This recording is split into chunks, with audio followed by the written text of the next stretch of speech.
बिस्मिल्लाहिर्रहमानिर्रहीम। पाण ई जल जलालहू, पाण ई जान जमाल, पाण ई सूरत पिरीअ जी, पाण ई हुस्न कमाल, पाण ई पीर मुरीद थिए, पाण ई पाण ख़याल, सभु ई हाल मंझाई मालूम थिए। तूं सपड़ आऊं सेकड़ो, तूं ॾातार आऊं ॾोह, तूं पारस आऊं ॾोह जे सनी त सोन थियां।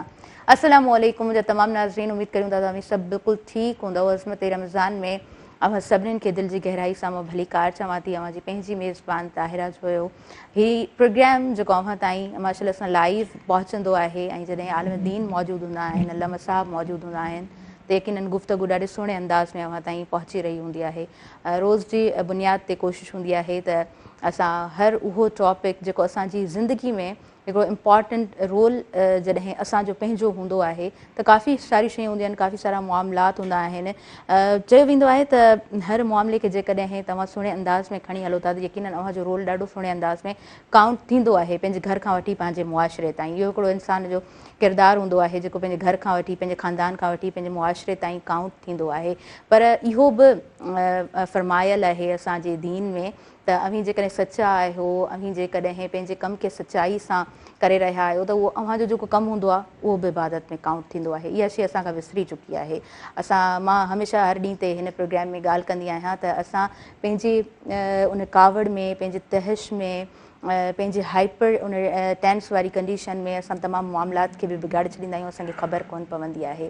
अॼु ॾाढो ख़ूबसूरत टॉपिक आहे हज़रत इमाम हसन रज़ी अल्लाह ताला अन्हु जिन जो, उन्हनि जी अॼु विलादत आहे, 15 रोज़ो आहे। सो उन्हनि जे अॼु किरदार ते पाण ॻाल्हाईंदासीं ऐं असां इंसाननि जी छा औकात आहे, असां छा ॻाल्हाए सघूं था।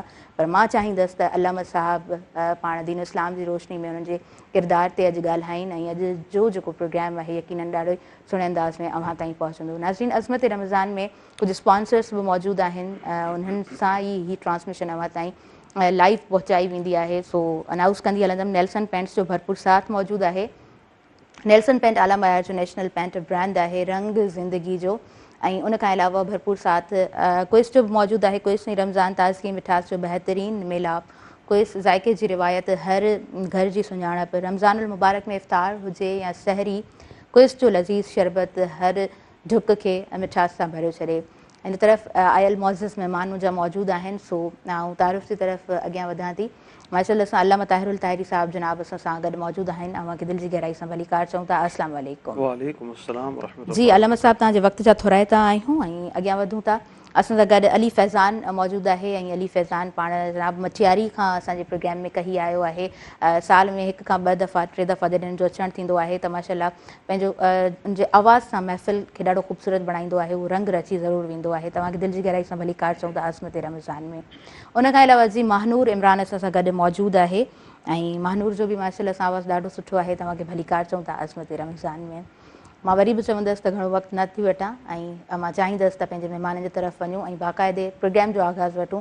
हम्द बारी ताला खां आगाज़ वठणु चाहींदासीं। ख़ूबसूरत आवाज़ हूंदो महानूर जो। अल्लाहु बाक़ी मिन कुल्ली फ़ानी, अल्लाहु बाक़ी मिन कुल्ली फ़ानी, अल्लाहु अल्लाहु बंदे हरदम अल्लाहु, अल्लाहु अल्लाहु बंदे हरदम अल्लाहु। पीछे पीछे मौत है तेरी, आगे आगे तू, अल्लाहु बाकी मिन कुल्ली फ़ानी, अल्लाहु बाकी मिन कुल्ली फ़ानी। ना कुछ तेरा ना कुछ मेरा, ओ गाफिल इंसान, ओ गाफिल इंसान। सब कुछ जाने जान बूझ के बने हैं क्यों अनजान, बने हैं क्यों अनजान। डारा और सिकंदर जैसे शहनशाह शान, लाखों मन मिट्टी में सो गए बड़े बड़े सुल्तान। तेरी क्या औकात है बंदे, कुछ भी नहीं है तू, अल्लाहु बाकी मिन कुल्ली फ़ानी, अल्लाहु बाकी من كل فاني. अल्लाह बाक़ी मिन कुल्ल फ़ानी, अल्लाह बाक़ी रहण वारी उनजी ज़ात आहे ऐं हर शइ फ़ानी आहे. यकीनन इहो असांजो ईमान आहे. प्रोग्राम जी तरफ़ अॻियां वधूं था. अल्लामा ताहिरुल ताहिरी साहब जनाब मौजूदु आहिनि. अल्लामा साहब ॾाढो ख़ूबसूरत टॉपिक आहे. उहा हस्ती जंहिंजो किरदारु कुल क़ुरान जी तफ़सीर आहे, जंहिंजो इख़लाक़ कुल क़ुरान जी तफ़सीर आहे. हज़रत इमाम हसन रज़ी अल्लाह ताला अन्हु जिन जी विलादत मां चाहींदसि त अव्हीं बयानु फ़रमायो. अल्हम्दुलिल्लाहि रब्बिल आलमीन वल आक़िबतु लिल मुत्तक़ीन वस्सलातु वस्सलामु अला सय्यिदिल अंबियाइ वल मुरसलीन व अला आलिहि व अस्हाबिहि अजमईन. अम्मा बाद, अल्लाहुम्मा सल्लि व सल्लिम व बारिक अला सय्यिदिना व मौलाना मुहम्मदिन व अला आलिहि व अस्हाबिहि व बारिक व सल्लिम अलैहि. 15 रमज़ानुल मुबारक सन 3 हिजरी जो वक़्तु आहे ऐं सोणे नबी करीम सल्लल्लाहु अलैहि वसल्लम जन जे पंहिंजे घर में हिकिड़ी ख़ुशी जी ख़बर अचे थी घरां ऐं हुज़ूर अलैहिस्सलातु वस्सलाम खे ॿुधायो वञे थो, या रसूल अल्लाह सल्लल्लाहु अलैहि वसल्लम, अव्हांजे घर में अम्मा ख़ातून जन्नत बीबी फ़ातिमतु ज़हरा रज़ी अल्लाहु ताला अन्हा व सलामुल्लाहि ताला अलैहा जिन खे पुट जी विलादत थी आहे, पूरे मदीने जे घिटिन में ख़ुशीअ जी लहर दौड़जी वई ऐं जेके बि मदीने में रहण वारा हुआ उन्हनि खे ख़ुशी ऐं मुसरत थियणु लॻी. ऐं ख़ुशी ऐं मुसरत जी हिकिड़ी वॾी वजह ऐं सबबु इहा हुई त कुझु अरसो पहिरीं कुफ़ार ऐं मुशरिकीन इहो तानो ॾिनो त हुज़ूर अलैहिस्सलातु वस्सलाम जन जे जा जेके फ़र्ज़ंद हुया हज़रत इब्राहीम, हज़रत अब्दुल्ला, नंढपिण में विसाल थी वियो, त हुननि तानाज़नी कई ऐं मुसलमाननि खे तानो ॾिनो, तव्हांजे नबीअ जी नसल मुनक़ते थी वई आहे, हाणे इहो दीन अॻिते घणो वक़्तु कोन हलंदो. हुननि जी नज़र में त दीन जेको अॻिते हलंदो या वधंदो, जेका तरवीज ऐं इशाअत थींदी उहा औलाद खां थींदी आहे. हाणे हुज़ूर अलैहिस्सलातु वस्सलाम जन जी औलाद ई कोन्हे त हाणे इन्हनि जो इहो सिलसिलो अॻिते वधंदो कोन. हुज़ूर अलैहिस्सलातु वस्सलाम खे ज़ाहिर आहे बतक़ाज़ा बशरियत तकलीफ़ थी, हुनजो ॾुख थियो. अल्लाह तबारक व ताला उन ॾुख खे ख़तमु करण जे लाइ सूरत दुहा नाज़िल फरमाई ऐं उन खां पोइ वरी हीअ आयत करीम, हीअ सूरह मुबारका पूरी अल्लाह तबारक व ताला नाज़िल फरमाई, महबूब इन्ना आतईनाकल कौसर, बेशक असां अव्हांखे ख़ैर ऐं भलायुनि जी कसरत अता फरमाई आहे. फसल्लि लिरब्बिक वनहर, बसि तव्हां पंहिंजे रब जे लाइ नमाज़ पढ़ो ऐं क़ुर्बानी कंदा रहो. इन शानिअक हुवल अब्तर, जेको तव्हांजो दुश्मन आहिनि उहो ई बे औलाद ऐं बेनसल रहंदो. तव्हांखे कसरत मिलंदी, तव्हांजे औलाद खे जेको आहे उनजी नसल मुनक़ते थींदी. जॾहिं इहा आहे करीमा सूरह मुबारका नाज़िल थी, हुज़ूर अलैहिस्सलातु वस्सलाम खे तसल्ली थी. वरी 3 हिजरी में जॾहिं हज़रत इमाम हसन मुजतबा रज़ी अल्लाह ताला अन्हु जी विलादत थी त हिन सूरह कौसर जी गोया के अमली तफ़सीर हज़रत इमाम हसन मुजतबा जी विलादत बणिजी वई. जेको अल्लाह ताला फरमायो हो क़ुरान मजीद में, महबूब तोखे कसरत अता कई आहे, उन कसरत जो आगाज़, उन नसल जो आगाज़ ऐं इब्तिदा हज़रत इमाम हसन मुजतबा खां थियो. ऐं हुज़ूर अलैहिस्सलातु वस्सलाम पाण फरमायो, ही हसन मुंहिंजो पुटु आहे. यानी इन जी निस्बत हज़रत अलीउल मुर्तज़ा शेर ख़ुदा ॾांहुं कोन फरमायूं, हालांकि जेके वालिद आहिनि उहे हज़रत मौला मुश्किल कुशा आहिनि, पर हुज़ूर अलैहिस्सलातु वस्सलाम जी शफ़क़त ऐं हुज़ूर अलैहिस्सलातु वस्सलाम जी निगाह इनायत ऐं निगाह करम फरमायूं, इहे हसन ऐं हुसैन रज़ी अल्लाह ताला अन्हुमा, इहे ॿई मुंहिंजा पुट आहिनि. ऐं इन ई कौल जे मुताबिक़ हुज़ूर अलैहिस्सलातु वस्सलाम जी जेका आल ऐं औलाद मुबारक जेका अॻिते वधी आहे, उहा इन ई कानून जे मुताबिक़ त हुज़ूर अलैहिस्सलातु वस्सलाम फरमायो ही मुंहिंजा पुट आहिनि, त हुज़ूर अलैहिस्सलातु वस्सलाम जी औलाद इन खां अॻिते वधी ऐं नसल तनासुल वधियो. असां ॾिसूं था त कुफ़ार ऐं मुशरिकीन या तानाज़नी कई हुज़ूर अलैहिस्सलातु वस्सलाम जी नसल हाणे अॻिते कोन वधंदी ऐं दीन इस्लाम अॻिते तरवीज ऐं इशाअत कोन वठंदो.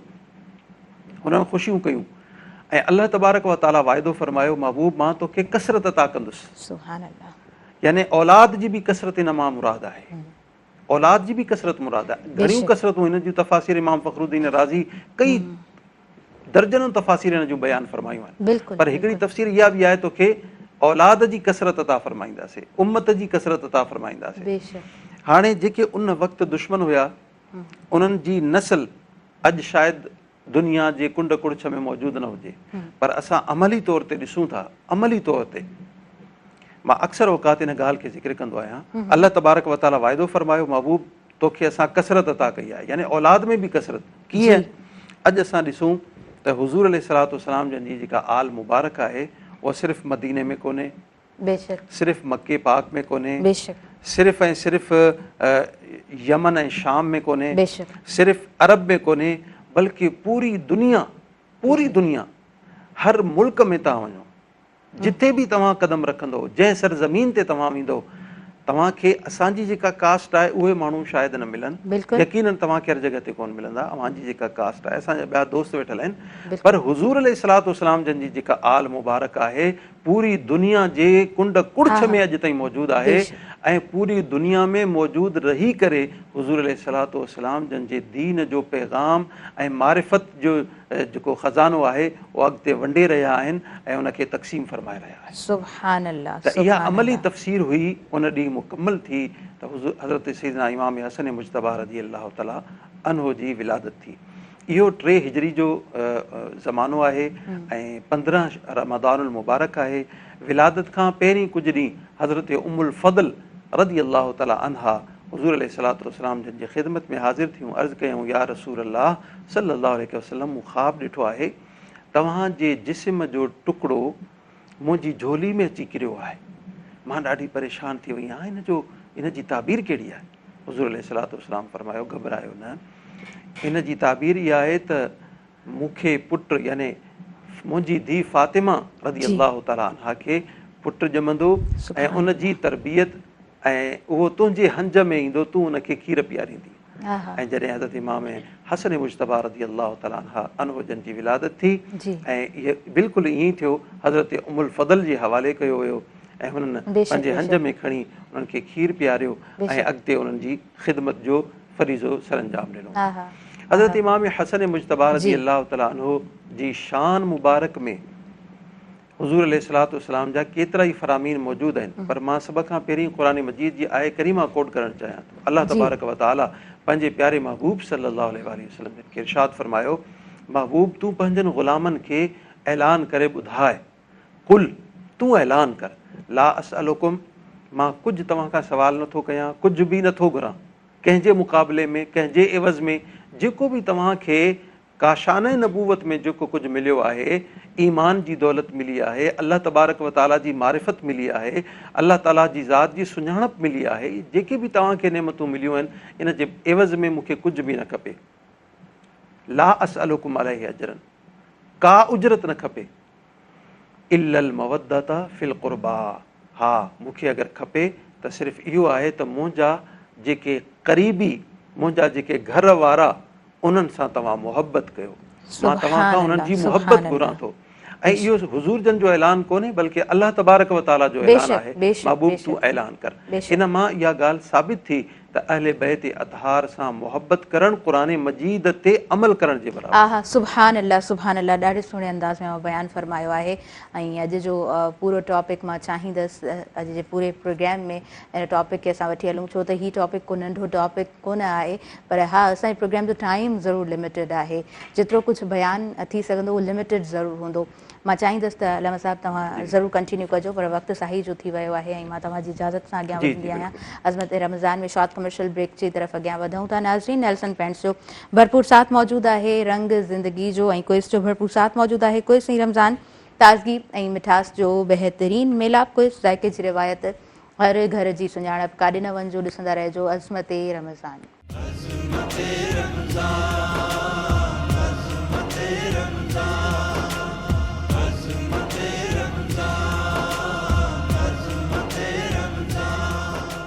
सभी ॾिसंदड़नि खे नाज़रीन आऊं ॿीहर भलीकार चवां थी। अज़मत रमज़ान ख़ूबसूरत डिस्कशन, ख़ूबसूरत ज़िक्र फ़िक्र जी ही महफ़िल अव्हां ताईं पहुचाई वञे पई मेहरान टेलीविज़न नेटवर्क तरफ़ां, जंहिंसां भरपूर साथ नेल्सन पेंट्स जो मौजूदु आहे, रंग ज़िंदगी जो ऐं क्विज़ जो भरपूर साथ मौजूदु आहे। क्विज़ ऐं रमज़ान, ताज़गी मिठास जो बहितरीन मिलाप, अॻियां वधूं था। असां सां अली फैज़ान मौजूदु आहे। अली फैज़ान जनाब ॿुधाए चुकिया आहियां त मछियारी मां पाण असांजे प्रोग्राम में तशरीफ़ फरमा आहे ऐं अली फैज़ान चाहींदासीं त अव्हां नातिया कलाम पेश कयो। बिस्मिल्लाह करियो। पहिरीं त तव्हांजो थैंक्सफुल आहियां ऐं उनखां पोइ पूरे आलम इस्लाम खे अॼु मौला हसनुल मुजतबा अलैहिस्सलाम जी विलादत जूं तमामु घणियूं मुबारक हुजनि। सल्ले अला नबीना सल्ले अला मुहम्मद। एक मैं ही नहीं उन पर कुर्बान ज़माना है। एक मैं ही नहीं उन पर कुर्बान ज़माना है। जो रब दो आलम का महबूब यगाना है। एक मैं ही नहीं उन पर कुर्बान ज़माना है। कल जिसने हमें पुल से खुद पार लगाना है। ज़हरा का वो बाबा है, हसनैन का नाना है। एक मैं ही नहीं उन पर कुर्बान ज़माना है। इज्जत से न मर जाए क्यों नाम मोहम्मद पर। यूं भी किसी दिन हमने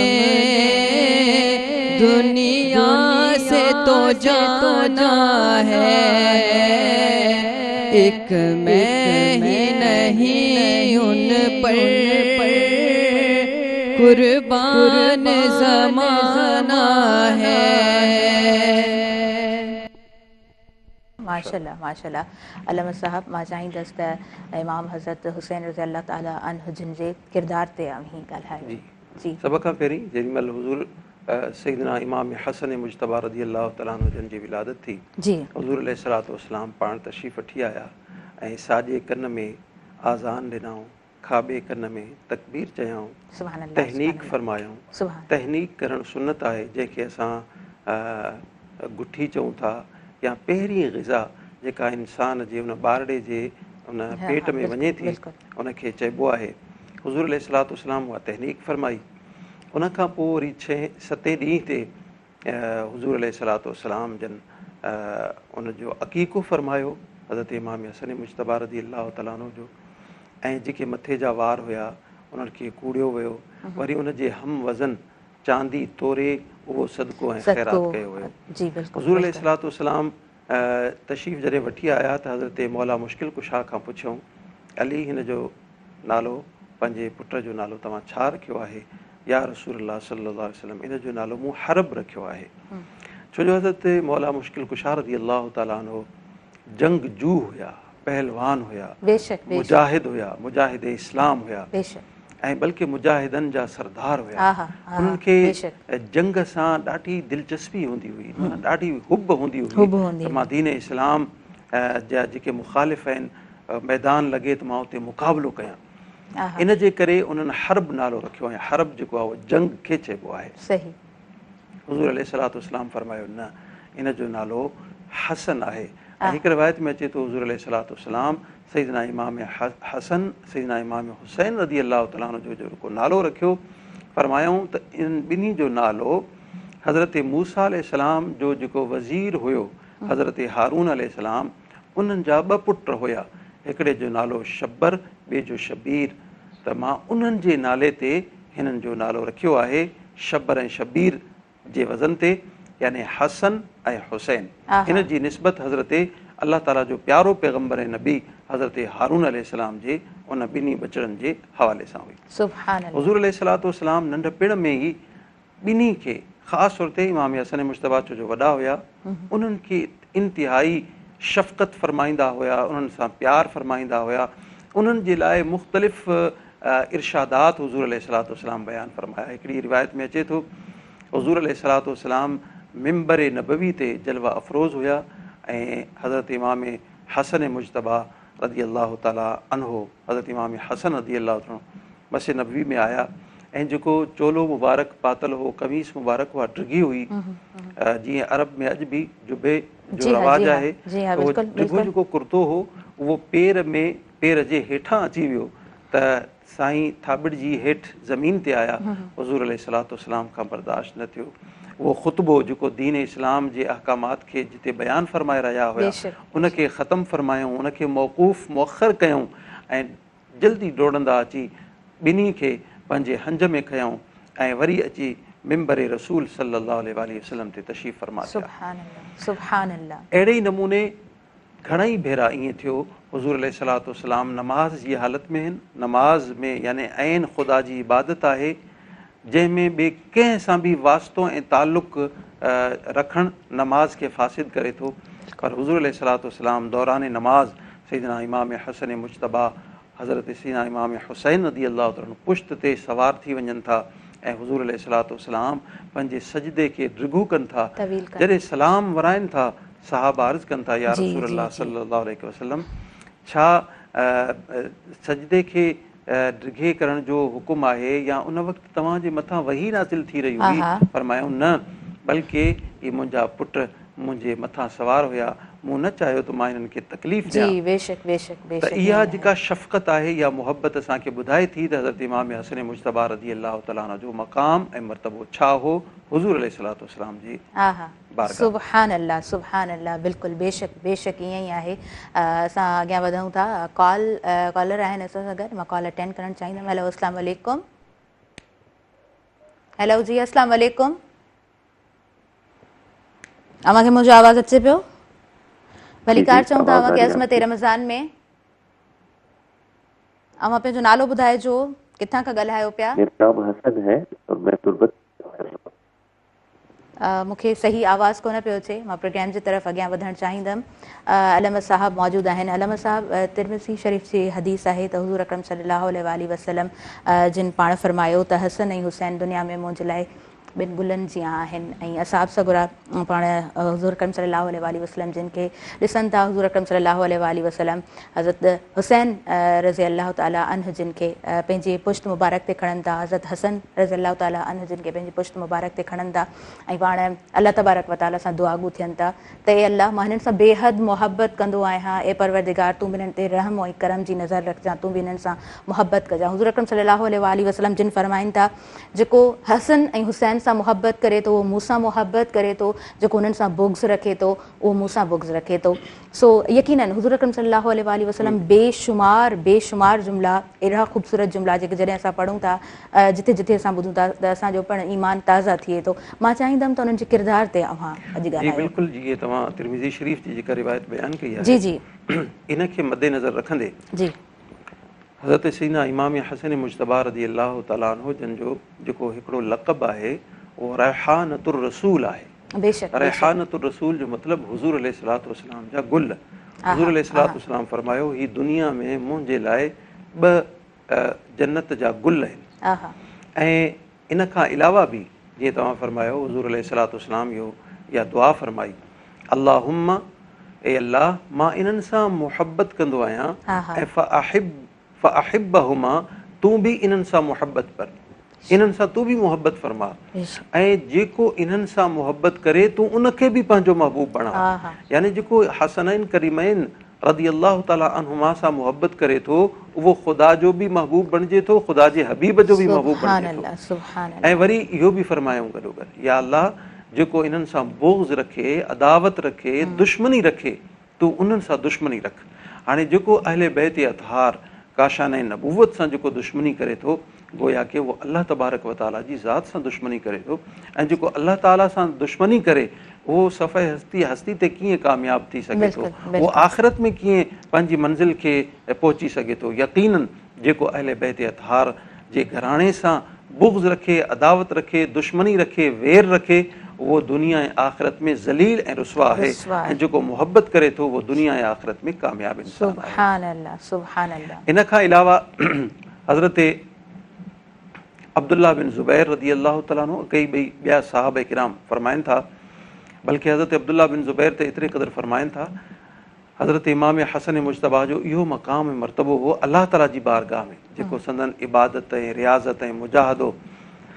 हिकिड़े भेरे असां हिकिड़े बाग़ में वियासीं, मां सीना इमाम हसन मुजतबा रज़ी अल्लाह तआला अन्हु सां गॾु हुयुसि।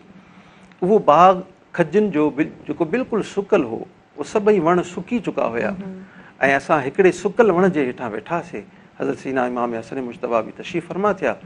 मूं अर्ज़ु कयो, साईं केॾी न ख़ूबसूरत ॻाल्हि हुजे हा, काश हीउ वण जेको आहे साओ हुजे हा, हिन में खजियूं लॻल हुजनि हा, ऐं असां उहा क़तल खाऊं हा। एतिरो चवणु हुयो, हज़रत इमाम हसन मुजतबा दुआ कई, ऐं उन दुआ जे नतीजे में उन ई वक़्तु अल्लाह तबारक व ताला जे हुकुम सां उहो वणु साओ थियो आहे खजीअ जो, उन में उहा खजी लॻी आहे। उहे ॾोका जेके आहिनि उहे तयारु थिया आहिनि, बिल्कुलु तयारु थिया, ऐं उन्हनि खजी जे पकल जी जेका सूरत हूंदी आहे उहा सूरत अख़्तियार कई, ऐं उहो पटे हज़रत अब्दुल्ला बिन ज़ुबैर खाधा आहिनि ऐं साईं खे पेश कया आहिनि। परे खां हिकिड़ो शतरबान यानी उठ चाढ़ण वारो धनार उहो बीठो ॾिसे पियो, उन वेझे अची चयो, हीउ कहिड़ो जादू आहे, वल्ला हीउ त वॾो जादू आहे, माना मूं कॾहिं ज़िंदगी में इहो अमल कोन ॾिठो आहे। अचानक वण साओ थिए, वरी हुन में फर लॻे, वरी उहो पको थी वञे, इहो त जादू आहे। हज़रत अब्दुल्ला बिन ज़ुबैर फरमायो, न हीउ जादू कोन्हे, बल्कि ही हुज़ूर अलैहिस्सलातु वस्सलाम जे बच्चे इमाम हसन मुजतबा रज़ी अल्लाह तआला अन्हु जी दुआ जो नतीजो आहे। सुभान अल्लाह, सुभान अल्लाह। अल्लाह तबारक व ताला जी बारगाह में संदन इहो मक़ाम ऐं मर्तबो हुयो त अगरि हथ अल्लाह जी बारगाह में खणंदा हुआ, अल्लाह तबारक व ताला उन जे सवाल खे ख़ाली न मोटाईंदो हो। जंहिंजे बि हक़ में दुआ फरमाईंदा हुआ, अल्लाह सुब्हानहू व ताला दुआउनि खे क़बूल फरमाईंदो। सुभान अल्लाह, सुभान अल्लाह। माशाअल्लाह, ॾाढे सुहिणे अंदाज़ में बयानु फरमायो आहे।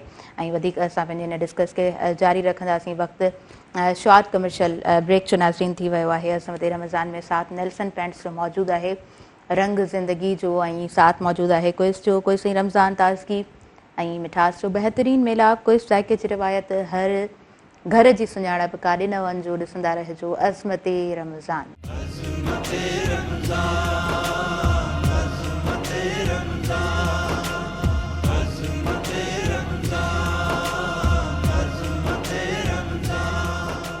मिल गया सब कुछ मुझे बस उस पहर तेरी हिकमत की हुई जब एक नज़र, कोई दवा मांगे बीमार फिर क्यों, खुश तू कर देता है सबको देख कर, बात किस्मत की वहाँ क्यों हो भला, तुझसे जब आबाद हो दिल का डगर। ॾाढी ख़ूबसूरत इहा दुआ आहे। ऐं पाण जनाब डॉक्टर फ़हमीदा कटपर जी ही कुझु लाइन्स आहिनि जेके प्रोग्राम में मां शामिल कयूं। अज़मत रमज़ान में अव्हांखे वेलकम चऊं था नाज़रीन। अज़मत रमज़ान में साथ नेल्सन पेंट्स जो मौजूदु आहे, रंग ज़िंदगी जो, ऐं साथ मौजूदु आहे क्विज़ जो, क्विज़ से रमज़ान ताज़गी मिठास जो बहितरीनु मेलाप, क्विज़ ज़ाइके जी रिवायत, हर घर जी सुञाणप। अॻियां वधंदासीं ऐं असां सां महानूर इमरान मौजूदु आहे। मां चाहींदसि त नातिया कलाम असां महानूर खां ॿुधूं। जी महानूर, बिस्मिल्लाह करियो तव्हां। मैं आले रसूल की बारगाह में एक दुरूद पाक पेश करना चाहती हूँ। जी बिस्मिल्लाह, बिस्मिल्लाह। अल्लाहुम्मा सल्लि अला सय्यिदना व मौलाना मुहम्मद, अल्लाहुम्मा सल्लि अला सय्यिदना व मौलाना मुहम्मद व अला सय्यिदना अली व सय्यदतना फातिमा व सय्यदतना ज़ैनब व सय्यदना हसन व सय्यदना हुसैन व अला आलिहि व सहबिहि व बारिक व सल्लिम। अल्लाह के शेर है दरे करार पर दुरूद, अल्लाह के शेर है दरे करार पर दुरूद, हजरत हसन हुसैन के, हजरत हसन हुसैन के किरदार पर दुरूद। अल्लाहुम्मा सल्लि अला सय्यिदना व मौलाना मुहम्मद زہرا پہ بھیج دے جو درود و سلام ہے، زہرا پہ بھیج دے جو درود و سلام ہے، وہ سچے غلام مصطفیٰ ہے، نیک نام ہے۔ اللہم صل علی سیدنا و مولانا محمد۔ اور آئیے اس مبارک دن اپنے والدین کے لیے بھی دعا کر لیتے ہیں کہ جنت میں مصطفیٰ کے صحابہ جگہ رہے، جنت میں مصطفیٰ کے نواسے جگہ رہے، جنت میں مصطفیٰ کے نواسے جگہ رہے۔ یا رب میری دعا ہے، یا رب میری دعا ہے، میرے بابا وہاں رہے۔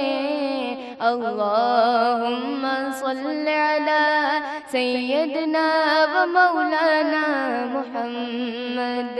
جنت میں فاطمہ کی کنیز جہاں رہے، جنت میں سیدہ کی کنیز جہاں رہے۔ یا رب میری دعا ہے، یا رب میری دعا ہے، میری ماں وہاں رہے۔ اللہم صل علی سیدنا و مولانا محمد وعلی سیدنا علی و سیدتنا فاطمہ و سیدتنا زینب و سیدنا حسن و سیدنا حسین وعلی آلہ وصحبہ وبارک وسلم۔ ہاں سبحان اللہ سبحان اللہ، ماشاء اللہ ماشاء اللہ، ॾाढे सुहिणे अंदाज़ में अव्हां दुरूद पाक पेश कयो आहे प्रोग्राम में ऐं ॾाढी ख़ूबसूरत दुआ, यकीनन तमामु ख़ूबसूरत दुआ। अलामा साहब, अॼु मां चाहियो पिए त उहो माइंड में सबकॉन्शियसली हलियो पिए त असां दुनियावी तालीम हासिलु करियूं था ऐं दीनी तालीम सां जेकॾहिं लाॻापियल को इंसानु आहे त उनखां वधीक छा ई ख़ूबसूरत ॻाल्हि थी सघे थी। रूहानियत दर हक़ीक़त छा आहे? इंसानु किथे रूहानियत खे विसारे त न वेठो आहे। अच्छा, हूअं असांखे मॉडर्न साइंस ऐं मॉडर्न जेके बि असां वटि इल्मु मौजूदु आहिनि उहे त रूहानियत खे तस्लीम बि कोन था कनि ऐं इहे वॾा वॾा बहस बि छॾिजंदा आहिनि ऐं वॾनि वॾनि स्टेजिस ते हिन बाबति ॻाल्हायो बि वेंदो आहे, आलम दीन बि उन में मौजूदु रहंदा आहिनि। मां चाहींदसि त तव्हां अॼु हिन बाबति थोरो ऐड करियो प्रोग्राम में। सभ खां पहिरीं जेका मां इल्म ज़ाहिर जी ॻाल्हि कई, मां उन में हिकिड़ो नुक़्तो ऐड करणु चाहियां थो। असल में असांजे ज़हननि में हिकिड़ी ग़लतफ़हमी आहे, ऐं ग़लतफ़हमी विधी वई आहे। दुनिया में जेके बि उलूम मौजूदु आहिनि, जेके बि साइंसिस जा उलूम मौजूदु आहिनि, इहे दुनियावी उलूम कोन्हनि, इहे सभु दीनी उलूम आहिनि। छो जो असांजो अक़ीदो इहो आहे त अल्लाह तबारक व ताला जेका इल्हामी किताब क़ुरान मजीद नाज़िल फरमाई आहे, सभिनी उलूम जो मजमू आहे। जॾहिं हर इल्म इन में मौजूदु आहे, इन किताब खां ॿाहिरि को बि इल्मु कोन्हे, त ईअं असां सम्झंदासीं त इहे दुनिया में जेके बि उलूम मौजूदु आहिनि इहे सभु क़ुरानी उलूम आहिनि। उन्हनि जी बुनियादु, उन्हनि जो असुलु, उन्हनि जो को उसूल क़ुरान मजीद में ज़रूरु बयानु थियल आहे ऐं इन खे प्रूफ बि करे सघिजे थो। कुझु उलूम खे अगरि प्रूफ करणु, यानी कि अगरि टाइम हुजे त इंसानु प्रूफ बि करे सघिजे थो। अच्छा, असांजा जेके स्टूडेंट्स आहिनि या जेके असांजा मुअल्लिमीन मुदर्रिसीन आहिनि, जेके असांजा पढ़ाइण वारा आहिनि, उन्हनि जे ज़हन में बि अक्सर औक़ात इहा ग़लतफ़हमी अची थी वञे त हीउ दीनी इल्मु आहे, हीउ दुनियावी इल्मु आहे। न, जेके बि इल्म आहिनि सभु दीनी उलूम आहिनि, पर हिकिड़ी ख़ासि जेका आहे उहा शर्त आहे।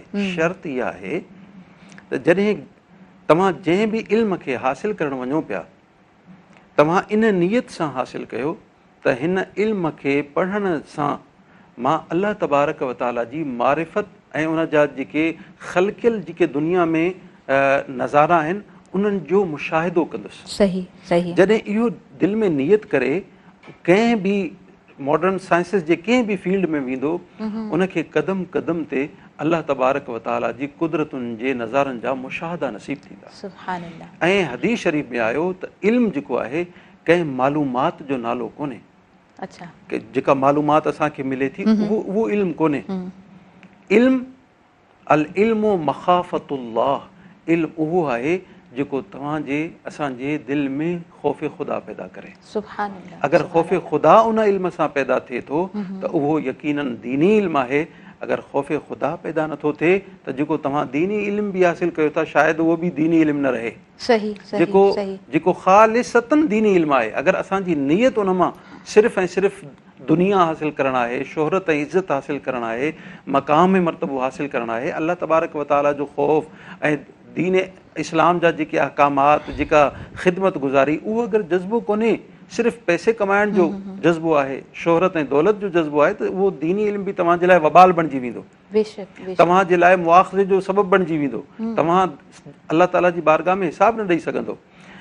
लिहाज़ा को बि इल्मु आहे, इहो को बि दुनियावी इल्मु कोन्हे, इहे सभु दीनी उलूम आहिनि। सही सही। ऐं इन खां पोइ जेको रूहानियत आहे, रूहानी असल में हुज़ूर अलैहिस्सलातु वस्सलाम खे अल्लाह तबारक व ताला जेको मबूस फरमायो ऐं उन बेसत जो जेको सबबु अल्लाह तबारक व ताला ॼाणायो आहे उहो इहो ॼाणायो आहे बाअसा फिल उम्मियीन रसूलम मिनहुम यतलू अलैहिम आयातिही व युज़क्कीहिम, ताकि उहो अल्लाह तबारक व ताला जो नबी तव्हांजे मथां अल्लाह जूं आयतूं तिलावत करे पढ़े, व युज़क्कीहिम ऐं तव्हांजे बातिन खे साफ़ करे।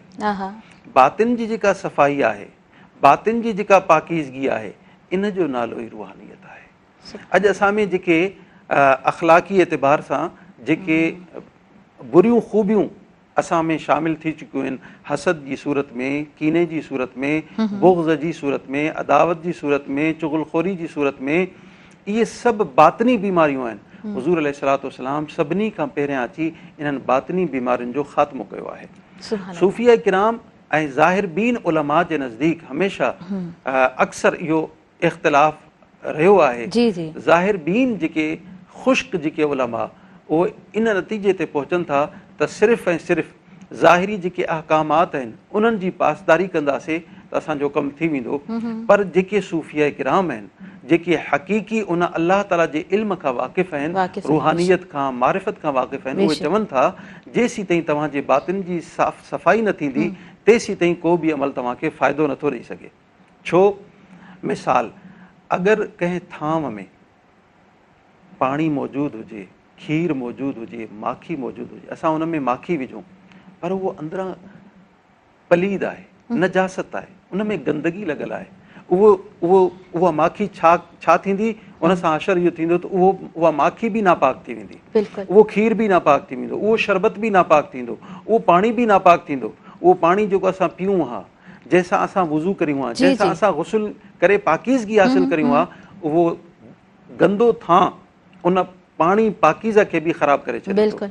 इन तरीक़े सां इंसान जो जेको दिलि आहे, जेको क़ल्ब आहे, जेसीं ताईं उहो बातिनी बीमारियुनि खां पाक नथो थिए तेसीं ताईं अल्लाह ताला जी मारिफ़त जो नूर इन सीने में दाख़िल नथो थिए। ख़ूबसूरत, बेहद ख़ूबसूरत अंदाज़ में बयान फरमायो पिया।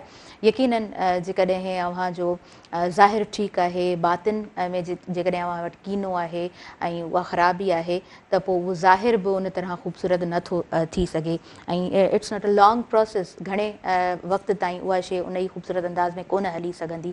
अच्छा जनाब, असां पहिरीं ब्रेक जी तरफ़ वधूं था, पोइ वरी पंहिंजे प्रोग्राम खे अॻियां वधाईंदासीं। अज़मत रमज़ान में साही जो वक़्तु थी वियो आहे, नेल्सन पेंट्स जो नाज़रीन भरपूर साथ मौजूदु आहे, रंग ज़िंदगी जो ऐं क्विज़ जो बि साथ मौजूदु आहे। क्विज़ ऐं रमज़ान ताज़गी मिठास जो बहितरीन मिलाप, काॾे न वञिजो, असां कंटिन्यू कयूं था जल्दी सां अज़मत रमज़ान।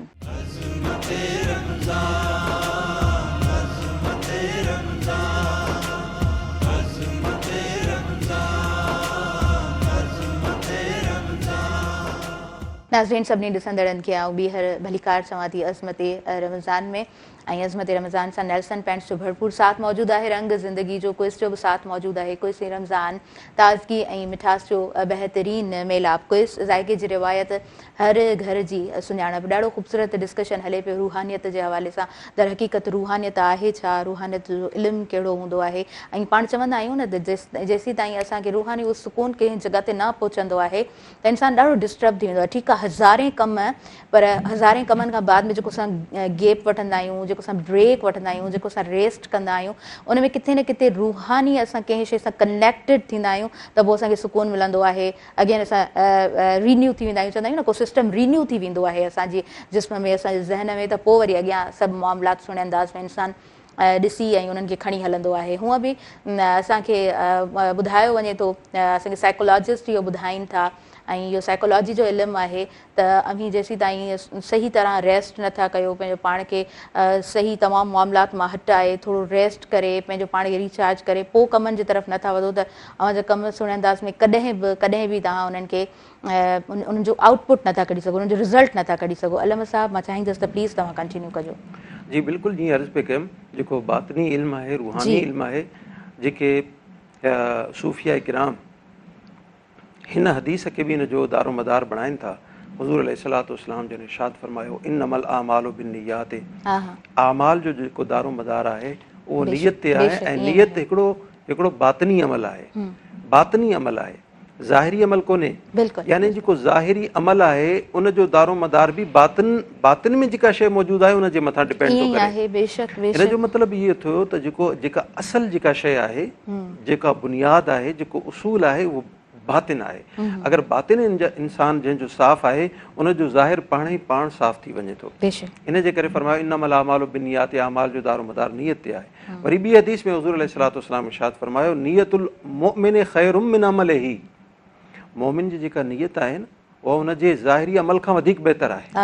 हाणे ॾिसो ज़ाहिरी अमल इते पोइते थी वियो ऐं जेका नियत जेको बातिनी अमल आहे उन जो मक़ाम मथे थी वियो। हुज़ूर अलैहिस्सलाम पाण फरमायो खैरुम मिन अमलिही, यानी उन जे अमल खां बि भली जेका शइ आहे उहा उन जी नियत आहे। रूहानियत असांखे इहो सेखारे थी त पंहिंजे बातिन खे इन्हनि तमामु बीमारियुनि खां, जंहिंमें तकब्बुर बि आहे, जंहिंमें हसद बि आहे, जंहिंमें गिला ऐं ग़ीबत बि आहे, जंहिंमें कूड़ बि आहे, इहे जेके बातिनी बीमारियूं आहिनि, इहो न सिर्फ़ु मुसलमान, कंहिं बि मज़हब सां जेको तालुक़ु रखंदड़ हूंदो, जेको मोतदिल इंसानु हूंदो, जेको अक़लमंद इंसानु हूंदो, उहो चवंदो बाबा इहो त बिल्कुलु इस्लाम सही पियो चए, इहे सभई शयूं मुआशिरे में न हुजणु खपनि ऐं दीन इस्लाम सभिनी खां पहिरीं इन्हनि शयुनि खे ख़तमु कयो आहे, इन्हनि जो ख़ात्मो फरमायो आहे ऐं इन्हनि शयुनि जी मुज़म्मत में हुज़ूर अलैहिस्सलाम अहादीस में जा बजा ऐलान फरमायो आहे।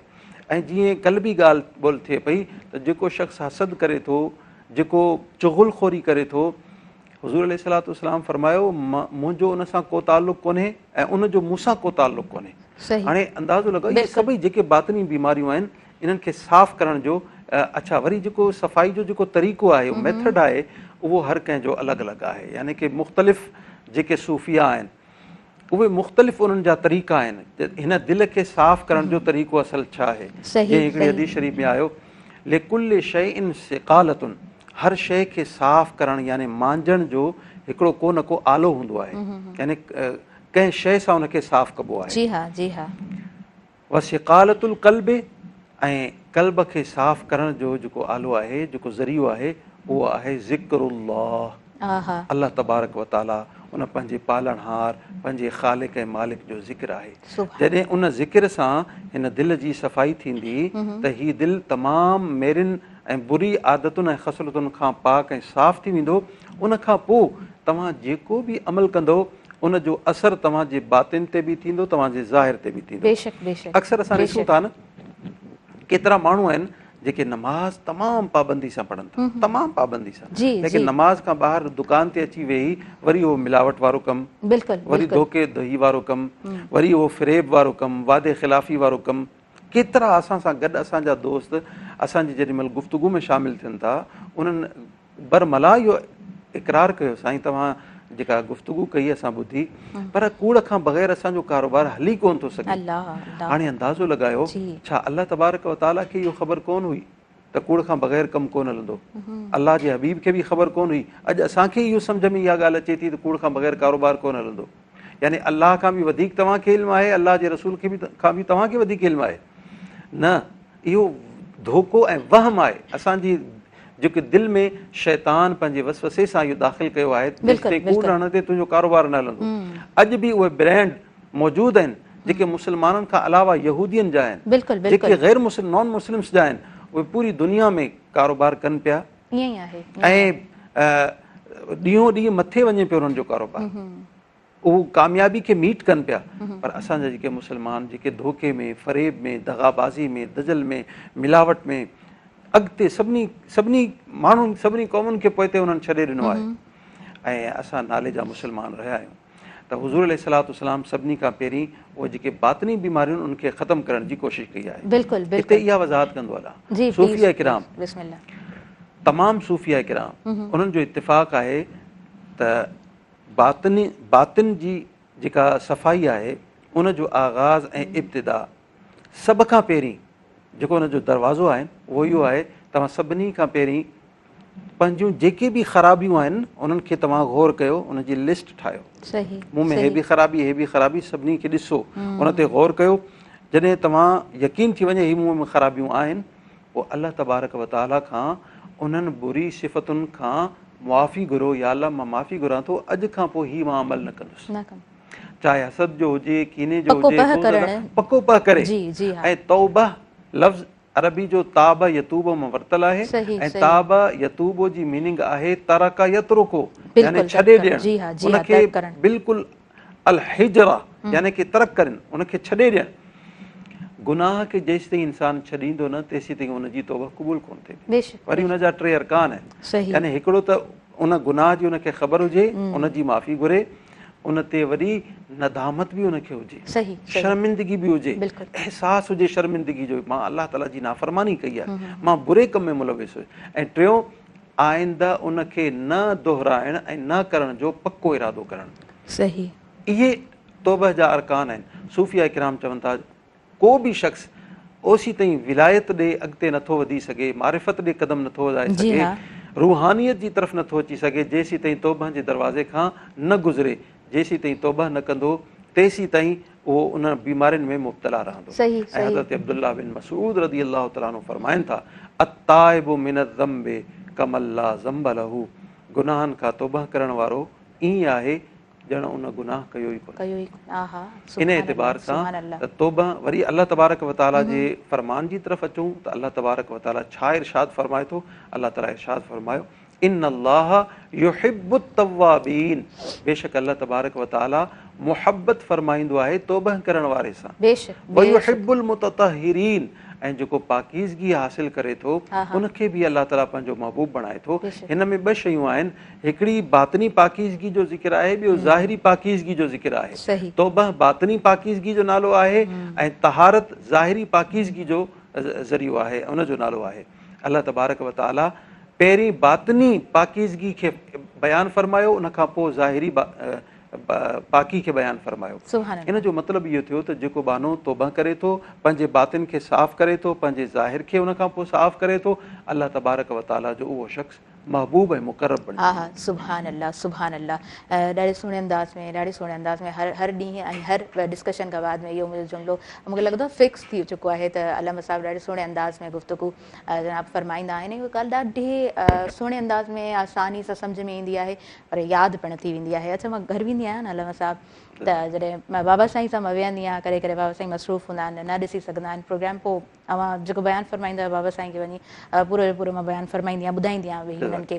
ऐं बाबा साईं बि, मां कल्ह बि मूंसां ज़िक्र कयो त कुझु सवालात मूंखे बाबा साईं ॿुधाईंदा आहिनि त अल्लामा साहिब खां पुछिजो, त वरी पोइ कोशिशि कंदी आहियां त उन अंदाज़ में तव्हां खां पुछी बि सघां, ऐं वरी जवाबु जॾहिं ॿुधंदा आहिनि त ॾाढो सेटिस्फाई बि थी वेंदा आहिनि। अच्छा जनाब, मां वधीक मां खां पुछणु चाहींदसि त तरीक़ेकार छा आहे जेकॾहिं असां वटि पुट जो औलाद थिए थो घर में, न्याणी जॾहिं उनजो औलाद थिए थो, ॾाढी ख़ुशी सेलिब्रेट कई वेंदी आहे, ॾाढो ख़ुशी वारो समाओ हूंदो आहे, पर इस्लामी तरीक़े सां स्टार्टअप कीअं उनजो वेलकमिंग कीअं करणु खपे, झंडि लाहिण, जीअं अव्हां बयानु फरमायो त हज़रत हसन रज़ी अल्लाह ताला अन्हु जिन जी झंडि लाहिण खां पोइ उनखे तोड़ियो वियो चांदी जे बराबरि, पोइ सदको ॾिनो वियो। मां चाहींदसि त इस्लामिक प्रोसीजर जेको आहे उहो तव्हां बयानु फरमायो। कुझु शयूं अॼु अहिड़ियूं असांजे मुआशरे में दाख़िल थी चुकियूं आहिनि, कुझु रस्मूं जंहिंजो इस्लाम सां ताल्लुक़ कोन्हे, जी, पर उन में मैचिंग ज़रूरु आहे ऐं उनखे असां थोरो अगरि चेंज कंदासीं, थोरो चेंज कंदासीं, को वॾो फ़र्क़ु न ईंदो, उहो असांजो अमल जेको ग़ैर शरई हो उहो शरई बणिजी वेंदो ऐं उनजो अजर ऐं सवाबु अल्लाह ताला असांखे अता फ़रमाईंदो। जॾहिं को ॿारु ॼमे थो, अच्छा हिन जेको असां सैयदना इमाम हसन मुजतबा जो जेको ज़िक्र कयोसीं, उन में असां इहो ज़िक्र कयोसीं त सैयदना इमाम हसन मुजतबा जी विलादत किथे थी?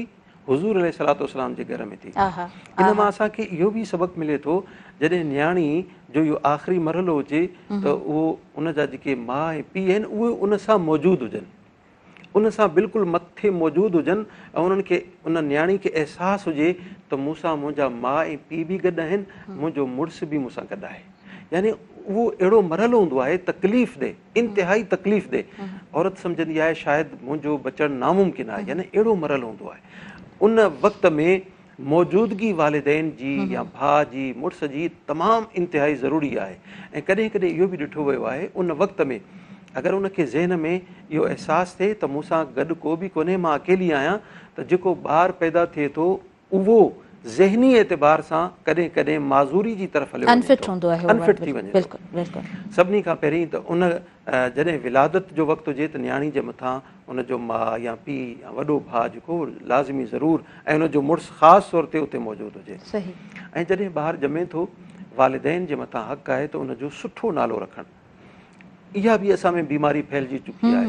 केतिरा असांजा दोस्त यानी डॉक्टर हज़रात जेके इल्म वारा, अक़ुल वारा, फ़हम वारा, हिकिड़े दोस्त डॉक्टर साहिब ॾे वञणु थियो, हुन खां पुछियो साईं मूंखे पुटु ॼावा, मुबारक हुजे, नालो छा रखियो आहे? साईं नालो हीउ रखियो आहे, असां नेट ते ॾिठो आहे, हिन जो नालो जो हिन जो नालो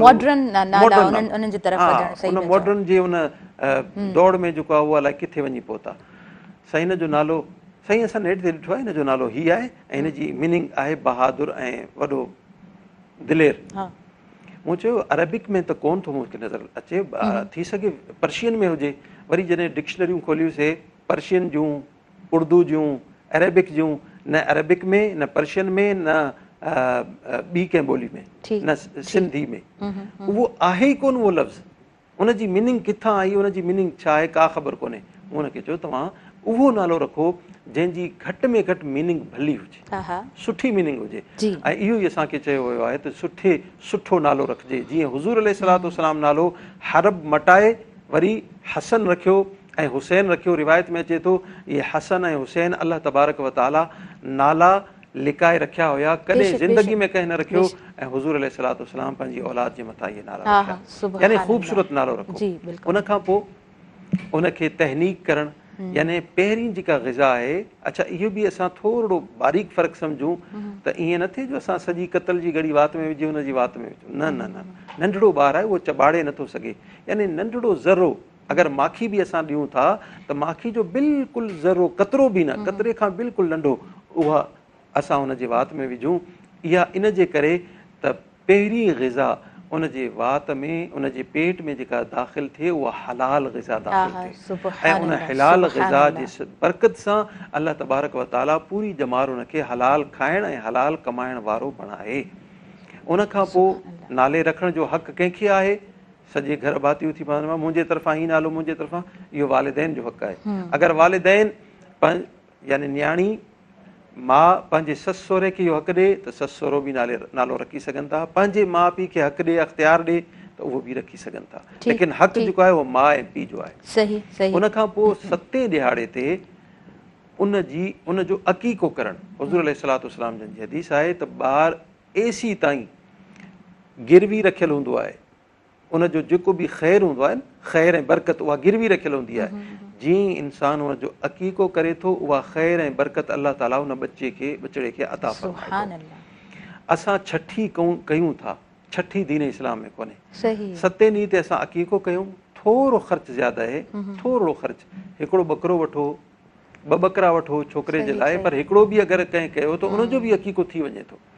उहो असां ज़िबह करियूं, पंहिंजनि मिटनि माइटनि खे घुरायूं या घर भातियुनि खे घुरायूं, दोस्तनि खे उन में शामिलु कयूं, ग़रीबनि खे बि उन में शामिलु कयूं।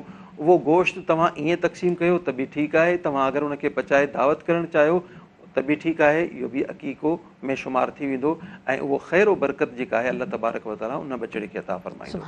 उन खां पोइ उन जी झंड जेका असां चवंदा आहियूं सिंधी में लाहिण, उन जा वार 7 ॾींहं ते उनखे लाहे, अगरि अल्लाह तबारक व तआला इस्तिताहत ॾिनी आहे, इहो मुस्तहब अमल आहे, फर्ज़ वाजिब कोन्हे, सही सही, उनखे तोरे चांदी जे बराबरि उहा चांदी जेतिरा पैसा उहो ग़रीबनि में तक़सीम कया वञनि, इहो बि हिकिड़ो ख़ैर ऐं हिकिड़ो सदको आहे उन ॿार जे तरफ़ां।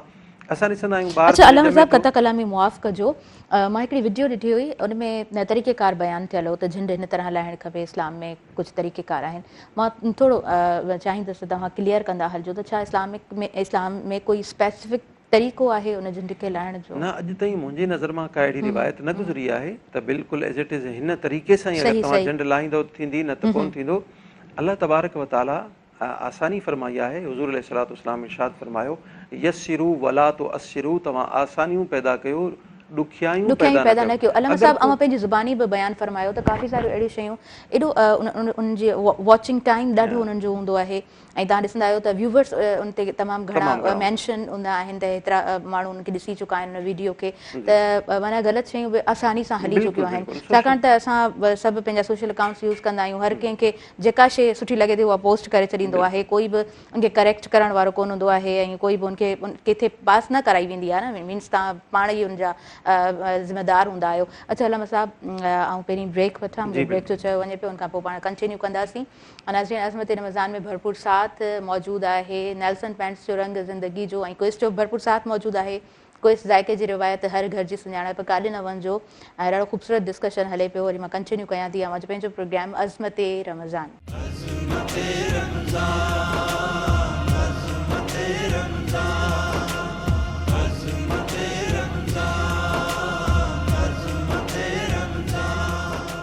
नाज़रीन, सभिनी ॾिसंदड़नि खे आऊं ॿीहर भली कार चवां थी अज़मत रमज़ान में, ऐं अज़मत रमज़ान में ॾाढो ख़ूबसूरत डिस्कशन हले पियो। हूअं बि असां वटि जॾहिं मोबाइल फ़ोन, अव्हां वटि कहिड़ो बि फ़ोन आहे, हर घर में जेतिरा बि भाती आहिनि सभिनीनि खे हिकिड़ो एंड्रॉइड फ़ोन आहे ई आहे, ऐं मां चवंदी आहियां त मोबाइल लाइब्रेरी बि बणिजी चुकी आहे, अव्हांजो क्लासरूम बि बणिजी चुको आहे। मोबाइल में अव्हां जेकॾहिं उनखे एज़ अ इंस्टीट्यूट खणो तॾहिं बि बिल्कुलु इहा ॻाल्हि ठीकु आहे त तव्हां उतां सुहिणे अंदाज़ में कुझु न कुझु सिखी सघो था, पिराए सघो था। डिफरेंट कोर्सिस, कोर्सेरा ते वञो, हज़ारनि जी तादाद में कोर्सिस पिया आहिनि, तव्हां करे सघो था। ऐं उनखां पोइ वरी रिक्वायर कुझु पैसा हूंदा आहिनि, तव्हां जेकॾहिं उहे मोकिलींदा आहियो त पोइ तव्हांखे सर्टिफिकेट बि घर वेठे मिली सघंदो आहे, ऐं वरी तव्हां प्रैक्टिस कयो त पोइ तव्हांजी ग्रिप हासिलु थी वेंदी आहे। को बि कमु आहे, तव्हां जेकॾहिं उहो सिखणु चाहियो था, उनजो कोर्स करणु चाहियो था, त वरी आसानी सां तव्हां पंहिंजो उनखे स्किल खे यूटिलाइज़ कयो। घर में वेही बि अॼुकल्ह जे दौर में उहो जेको आहे न पैसा कमाया वञनि था, त को वॾो मां सम्झां थी चैलेंज न आहे, जॉब हासिलु करणु को वॾो चैलेंज न आहे। हा, अञा तव्हां ॿियनि खे जॉब ॾियारे सघो था, जेकॾहिं तव्हां ऑनलाइन को वर्क करियो पिया त तव्हां पंहिंजी टीम बि ठाहे सघो था। मुंहिंजे चवण जो जेको मक़सदु आहे त अव्हां मोबाइल खे जेकॾहिं सुहिणे अंदाज़ में इस्तेमालु करियो त आराम सां सभु कुझु सिखी सघंदा आहियो। मां पंहिंजो भला मसाब ते मिसाल ॾियणु चाहींदसि त मां घर में जॾहिं कुझु टाइम फ्री हुयमि, मां जॾहिं यूनिवर्सिटी क्लियर करे चुकी हुयमि, त मूंखे ॾाढो इंट्रस्ट हुयो त स्टिचिंग कीअं थींदी आहे मां सिखां। उनखां पोइ जेको आहे सो मां थोरो इंटरनेट ते थोरो टाइम ॾिनो, ऐं मां उहा स्टिचिंग प्रॉपर अंदाज़ में सिखी बि वियसि, ऐं बाबा साईं खे मां ठाहे पंहिंजा कपिड़ा ॾेखारींदी बि हुयसि, त उहो ई मां ॾिठो आहे, इन तरह जेको आहे सो मां हीउ कमु बि कयो आहे। उनखां अलावा ऑनलाइन अर्निंग, उनखां अलावा काफ़ी सारा कोर्सेरा ते उहे बि कया, काफ़ी सारनि स्टूडेंट्स खे बि कराया, ग्रुप्स बि ठाहिया, ॾाढो सुठे अंदाज़ में उहो कमु बि हलियो। वेल, तव्हां जंहिं शइ खे जहिड़े अंदाज़ में खणंदो तव्हांखे रिज़ल्ट उहो मिलंदो। सो नाज़रीन, प्रोग्राम में जेको टॉपिक हले पियो उनजी तरफ़ अॻियां वधंदसि, पर ॿुधाईंदी हलंदसि त असां सां स्पॉन्सर्स केरु मौजूदु आहिनि। हीउ प्रोग्राम अव्हां ताईं जॾहिं लाइव पहुचे पियो त कुझु स्पॉन्सर्स आहिनि, ऐं नेल्सन पेंट्स जो भरपूर साथ मौजूदु आहे। नेल्सन पेंट आलम जो नेशनल पेंट ब्रांड आहे, रंग ज़िंदगी जो। उनखां अलावा जी जनाब क्विज़ जो बि साथ मौजूदु आहे। क्विज़ ऐं रमज़ान ताज़गी मिठास जो बहितरीनु मेलाप। घणो वक़्तु नथा वठूं, अलामा साहिब जी तरफ़ अॻियां वधूं था। जी अलामा साहिब, मां चाहींदसि त तव्हां प्लीज़ कंटिन्यू कयो। जी, हिन में हिकिड़ी ॻाल्हि रहिजी वई, जॾहिं उहो ॿारु ॼायो आहे फौरन ॼमण खां पोइ उनजे साॼे कन में आज़ान ऐं खाॿे कन में तकबीर, को बि नेक इंसान अगरि मौजूदु आहे उनखां इंसानु ॾियारे, अगरि ॿियो को बि मौजूदु कोन्हे त वालिद जेको आहे, जेको पीउ आहे उन ॿार जो, उनखे खपे त पंहिंजी औलाद जे कननि में, यानी जीअं पेट में पहिरीं ग़िज़ा हलाल वई आहे, ईअं ई उन जे कन में जेको पहिरियों आवाज़ु वञे उहो अल्लाह तबारक व ताला जे इस्म मुबारक जो वञे, उन जी समाअतुनि जे ज़रिए जेको उन जे दिलि ताईं जेको अल्लाह तबारक व ताला जे इस्म जो आवाज़ु पहुचंदो उहो उन जे दिलि में नूरानियत पैदा कंदो।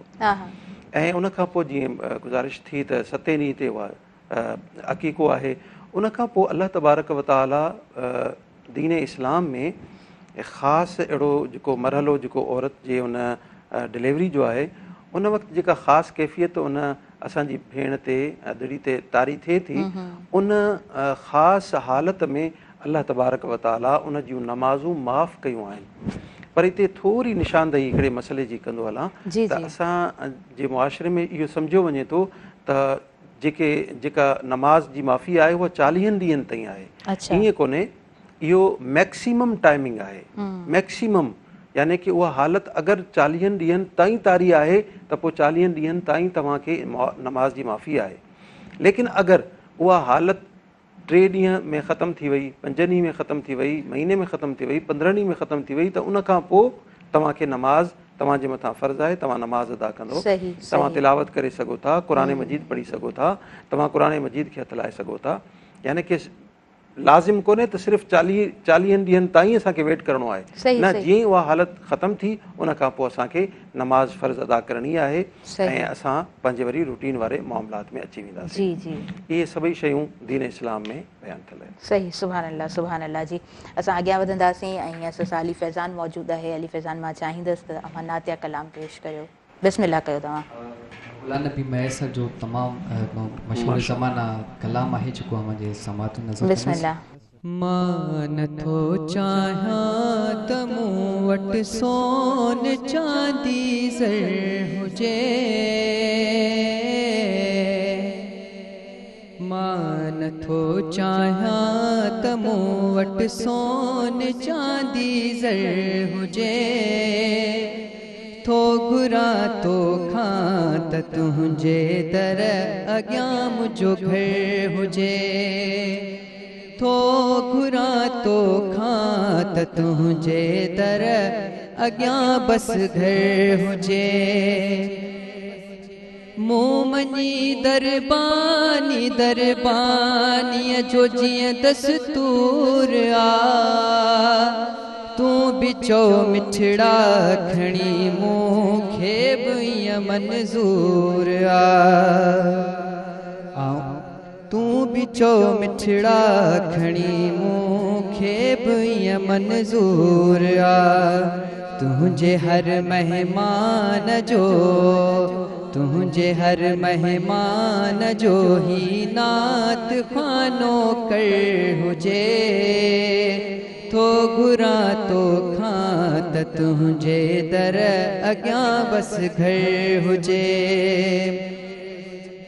सिंध में मूं तुंहिंजी ख़ातिर खाधो पीतो खोड़ आ, तुंहिंजे हिकु मौलूद मुंहिंजे खाण ॼण तक रोड़ आ, गंज ॿिया काॾे कबा जॾहिं तो जहिड़ो गोहर हुजे, थो घुरां तो खां त तुंहिंजे दर अॻियां मुंहिंजो घर हुजे,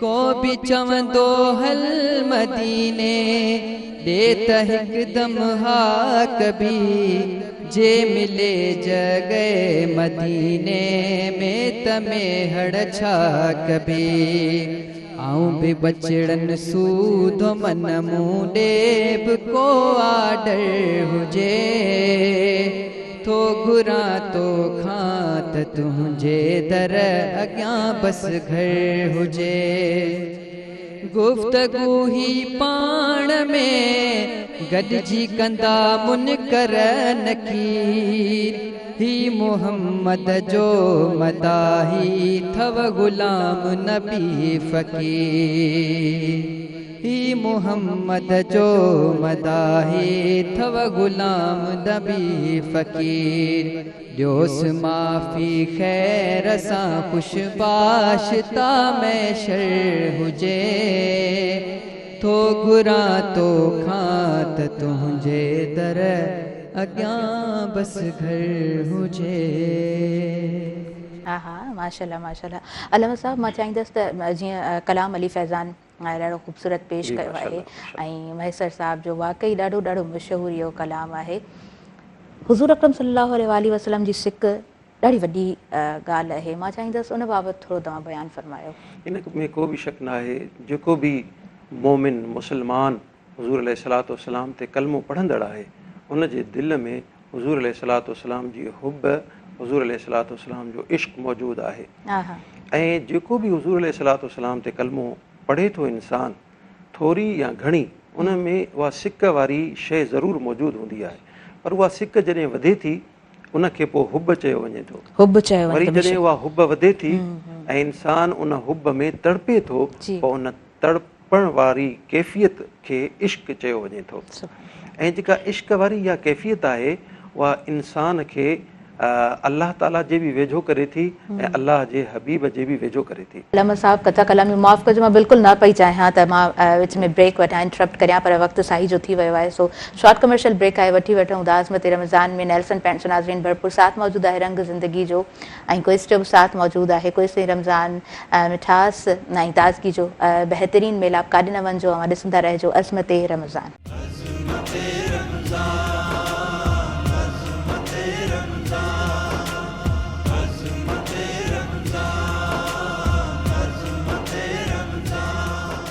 नाज़रीन सभिनी ॾिसंदड़नि खे ॿीहर ऐं भलीकार चवां थी, अज़मत रमज़ान में ॾाढो ख़ूबसूरत डिस्कशन आहे।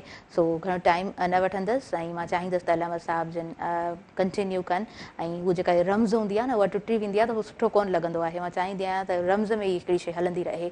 अज़मत रमज़ान साहिब जिन जो साथ आहे उहो ज़रूरु मां अनाउंस कंदमि। नेल्सन पेंट्स जो साथ मौजूदु आहे, रंग ज़िंदगी जो, ऐं क्विज़ जो बि भरपूर साथ मौजूदु आहे। क्विज़ ज़ाइक़े जी रिवायत, हर घर जी सुञाणप, हज़रत बिलाल रज़ी अल्लाह ताला अन्हु जिन जो उहो इश्क़ मुबारक, उन बाबति तव्हां बयानु फरमाए रहिया हुआ। बिलाल रज़ी अल्लाह ताला अन्हु जॾहिं उहा आज़ान चई जी, मदीने जे गिटिन में हिकिड़ी ख़ुशी जी लहर दौड़जी वई त छा हुज़ूर अलैहिस्सलातु वस्सलाम जो उहो ज़मानो मोटी आयो आहे, छा हुज़ूर अलैहिस्सलातु वस्सलाम मौजूदु आहिनि।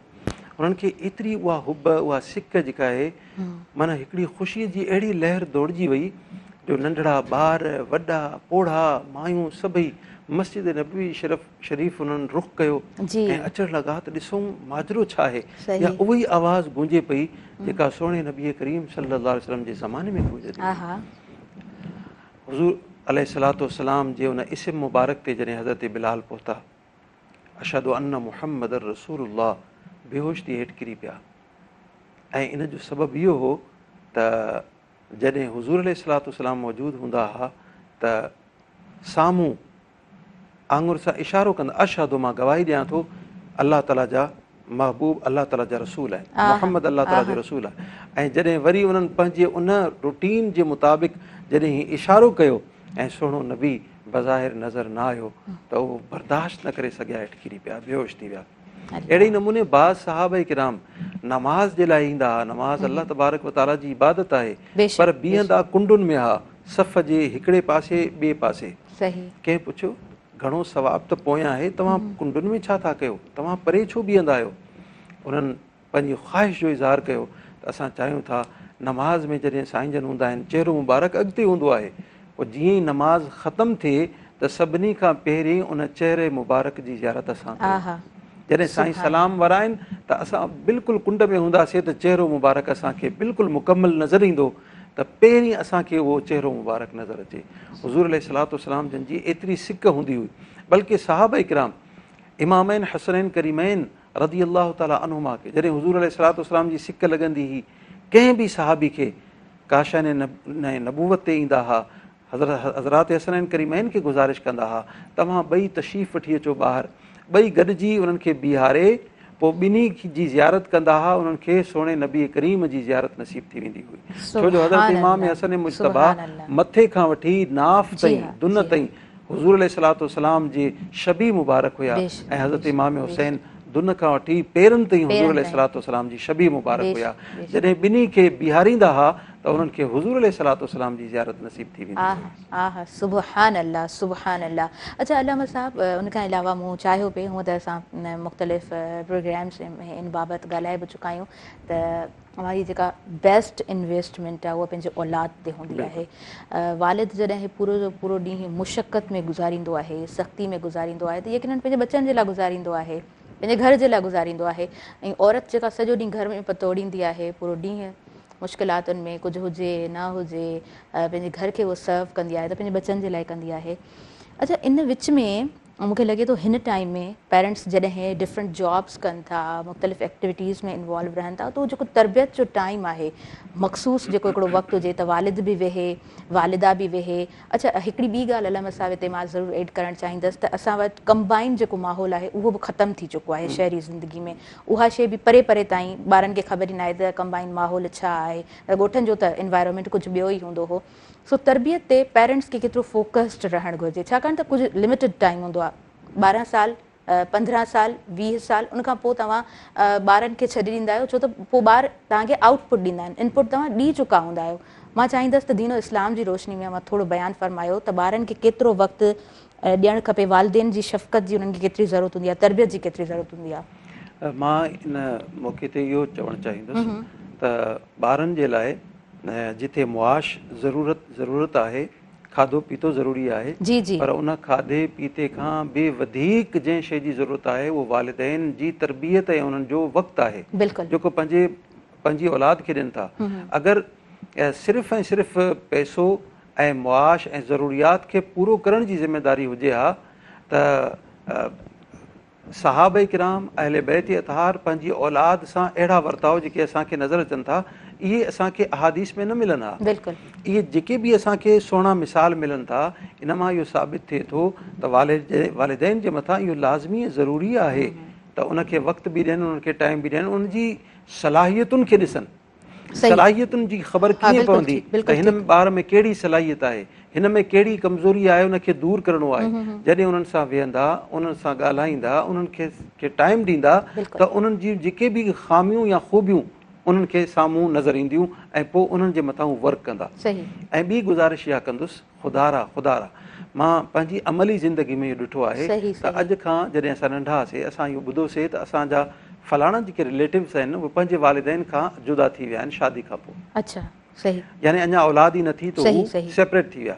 असां नंढा हुआसीं, सेपरेट थी विया, उन जो असरु अॼु असां यानी अॼु जे ॾिहाड़े ते ॾिसूं था त उन्हनि जे घर में जेके मिनर्स आहिनि, जेके आदाब आहिनि, उन्हनि जी नौजवान औलाद में जेके हुजणु खपनि उहे नज़र कोन था अचनि। छो जो कंबाइन जेका फैमिली हुई उन में हर शइ तव्हांखे सिखण जे लाइ मिले थी। उहो ॾाॾो तव्हांखे सेखारे थो, ॾाॾी सेखारे थी, नानी सेखारे थी, ॿिया जेके वॾा आहिनि, तव्हांजूं फुफियूं आहिनि, उहे सेखारनि थियूं। पर जॾहिं तव्हां सेपरेट थी विया, तव्हांखे त हवा बि न लॻी उन तरबियत जी। त असां घटि में घटि अगरचे सेपरेट आहियूं, अगरचे असां अलहदा आहियूं, अलहदा रहूं था, पर जेको तालुक़ु आहे पंहिंजे नानाणे ख़ानदान सां, पंहिंजे ॾाॾाणे ख़ानदान सां, उहो कॾहिं बि न टोड़ियो। वक़्तु कढी हफ़्ते में हिकिड़ो ॾींहुं, महीने में हिकिड़ो ॾींहुं, साल में 5 ॾींहं तव्हां ज़रूरु उते वञी गुज़ारियो, उन्हनि खां सिखो, उन्हनि जूं ॻाल्हियूं ॿुधो। जॾहिं तव्हां उन्हनि जूं ॻाल्हियूं ॿुधंदा, तव्हां उन्हनि जी सोबत में वेहंदा, उहा तव्हांजी गोया खे तरबियत थी रही आहे। हुज़ूर अलैहिस्सलातु वस्सलाम जन जॾहिं बि दस्तरख़ान लॻो, जॾहिं बि दस्तरख़ान ते वेठा, हज़रत मौला मुश्किल कुशा अम्मा ख़ातून जन्नत सलामुल्लाह तआला अलैहा जॾहिं बि दस्तरख़ान ते वेठा, कॾहिं बि अकेला न वेठा, हसनैन करीमैन खे गॾु दस्तरख़ान ते विहारो। बल्कि इमाम फ़खरुद्दीन राज़ी तफ़सीर कबीर में अक्सर इहा रिवायत मां ज़िक्र कंदो आहियां, पाण हज़रत सैयदना इमाम मौला मुश्किल कुशा रज़ी अल्लाह तआला अन्हु इहा बासी त अगरि मुंहिंजो हीउ कमु थी वियो त मां अल्लाह ताला जी रज़ा ख़ातिर रोज़ा रखंदुसि 3। उहो कमु पूरो थियो। उन्हनि खे ॾिसंदे हज़रत अम्मा ख़ातून जन्नत बि बासी, उन्हनि खे ॾिसंदे हसनैन करीमैन बि बासी, यानी उन्हनि पंहिंजे वालिदैन जे अमल खे फॉलो कयो ऐं उन्हनि खे ॾिठो। ऐं जॾहिं रोज़े जो वक़्तु अची वियो, उन्हनि रोज़ो रखियो पहिरीं, ऐं बवक़्ते इफ़्तारी जो वक़्तु आयो त ॾींहं जो हज़रत मौला मुश्किल कुशा कंहिं यहूदी खां उधार ते गिरवी का शइ रखी ऐं अटो वठी आया ऐं उन अटे खे ॻोहे मानियूं पचायूं, तयारु कयूं। ऐं बवक़्ते इफ़्तार को माण्हू आवाज़ु ॾिए थो, आहे को अलाह जो बानो जेको हिन क़ैदी खे खाराए, अलाह ताला हुनखे जन्नत जो खाधो खाराईंदो। हज़रत मौला मुश्किल कुशा पंहिंजे हिसे जूं 2 मानियूं उन फ़क़ीर खे ॾिनियूं। अम्मा ख़ातून जन्नत ॾिठो त उन्हनि बि ॾिनियूं।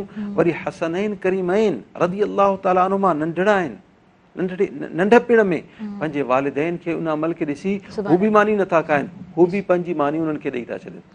जेका ख़ादिमा है फिज़ा उहा ॾिसे थी, उहा ख़ादिमा बि पंहिंजे हिसे जूं मानियूं उन फ़क़ीर खे ॾे सही थी। सही सही यानी कि इन मां बि असांखे इहो सबक़ मिले थो, जी हाँ, जी काशाने नबूवत में बि इहा शइ शामिल ऐं दाख़िल आहे त औलाद खे जॾहिं विहारियो, पाण सां गॾु विहारियो, दस्तरख़ान ते विहारियो, दस्तरख़ान ते वेही उन्हनि सां कचहरी कयो, उन्हनि सां गुफ़्तगू कयो, जेसीं ताईं तव्हांजो ताल्लुक़ु हिकिड़े हिकिड़े ॿार सां अलहदा अलहदा क़ाइमु न थींदो तेसीं ताईं तव्हां पंहिंजी ॿार जी तरबियत नथा करे सघो। सही सही अच्छा, ॿारनि खे ईअं बि नथा चई सघूं सभिनी ॿारनि खे हिकिड़ी नज़र सां ॾिसणो आहे। सही इहो जुमिलो मूंखे सम्झ में अॼु ताईं न आयो आहे। हिकिड़े ॿार में कहिड़ी सलाहियत आहे, ॿिए ॿार में घटि सलाहियत आहे, सही जंहिंमें घटि सलाहियत आहे तव्हां हुनखे वधीक टाइम ॾींदा न, बिल्कुलु बिल्कुलु तव्हां हुन सां वधीक प्यारु कंदा। यकीनन अगरि तव्हां हिकु जहिड़ो ई सलूक कंदा, हुन में कमी आहे हुनखे सम्झी न सघंदो, उहो हुनखे फील कंदो। लिहाज़ा तव्हां जे मथां इहो लाज़िम आहे तव्हां उन्हनि ॿारनि जी सलाहियतुनि जे एतिबार सां तव्हां उन्हनि खे वक़्तु बि ॾियो, उन्हनि जी सलाहियतुनि खे एप्रिशिएट बि कयो, ऐं जेके उन्हनि में ख़ामी तव्हांखे अगरि नज़र अचे थी तव्हां उनखे दूरि करण जी बि कोशिशि कयो। इन सां ऐं जीअं तव्हां चयो इहो सरमायो आहे, इन में को शक नो डाउट। असां सम्झूं था त असां जेको बैंक में पैसो रखियोसीं इहो असांजे कमु ईंदो, कॾहिं बि वल्लाहि इहो कमु न ईंदो, पैसो कॾहिं बि कमु न ईंदो आहे। तव्हांजी अगरि औलाद अगरि उन जा सुठा अख़लाक आहिनि, सुठो किरदारु अगरि अची वञे थो उन्हनि जे वजूद में, तव्हां कहिड़ी बि कैफ़ियत में हुजो, कहिड़े बि हालत में हुजो, कॾहिं बि उहो तव्हांखे छॾींदा न, कॾहिं तव्हांखे तकलीफ़ कोन ॾींदा, तव्हांखे जुदाई जो अहसासु कोन ॾींदा, हमेशह तव्हां सां गॾु रहंदा, तव्हांजे क़दम ब क़दम तव्हां सां हर जॻह ते गॾु बीठा हूंदा अगरि तव्हांजी तरबियत सुठी आहे। लिहाज़ा हीउ जेको असांजो सरमायो आहे इहो असांजो औलाद आहे। असांखे औलाद जी तरबियत इंतिहाई ज़रूरी ऐं लाज़मी करणु खपे। हुज़ूर अलैहिस्सलाम खे छो इहो इरशाद फरमायो, जॾहिं ॿार 7-8 सालनि जो थिए तव्हां हुनखे हुकुम ॾियो नमाज़ जो, वरी 11 सालनि जो थिए ऐं नमाज़ न पढ़े तव्हां सख़्ती सां पेश अचो। सख़्ती जो मतिलबु इहो कोन्हे तव्हां हुनखे ज़ख़्मी करे छॾियो। हा, ॿार जो चेक इन बैलेंस रखो, इहो नमाज़ पढ़ाइणु इहो तरबियत में शामिल आहे। ऐं हिकिड़ी हदीस शरीफ़ में अचे थो, अल्लाह साहब मूंखे माफ़ कजो, मूंखे ब्रेक वठणी आहे, अवां इजाज़त सां ब्रेक जी तरफ़ अॻियां वधां थी, पोइ मां चाहींदसि त अल्लाह साहब जनाब कंटिन्यू कनि ऐं नातिया कलाम बि उन सेगमेंट में मां ज़रूरु ॿुधणु चाहींदमि, मां ताईं ख़ूबसूरत आवाज़ पहुचाइणु चाहींदमि। पर वक़्तु साईं जो थी वियो आहे। हज़रत रमज़ान में साथ मौजूदु आहे नेल्सन पेंट्स जो रंग ज़िंदगी जो, ऐं उन खां अलावा जनाब क्विज़ जो बि भरपूर साथ मौजूदु आहे। क्विज़ ऐं रमज़ान ताज़गी मिठास जो बहितरीन मेलाप, काॾे न वञिजो, ॾिसंदा रहिजो अज़मत रमज़ान।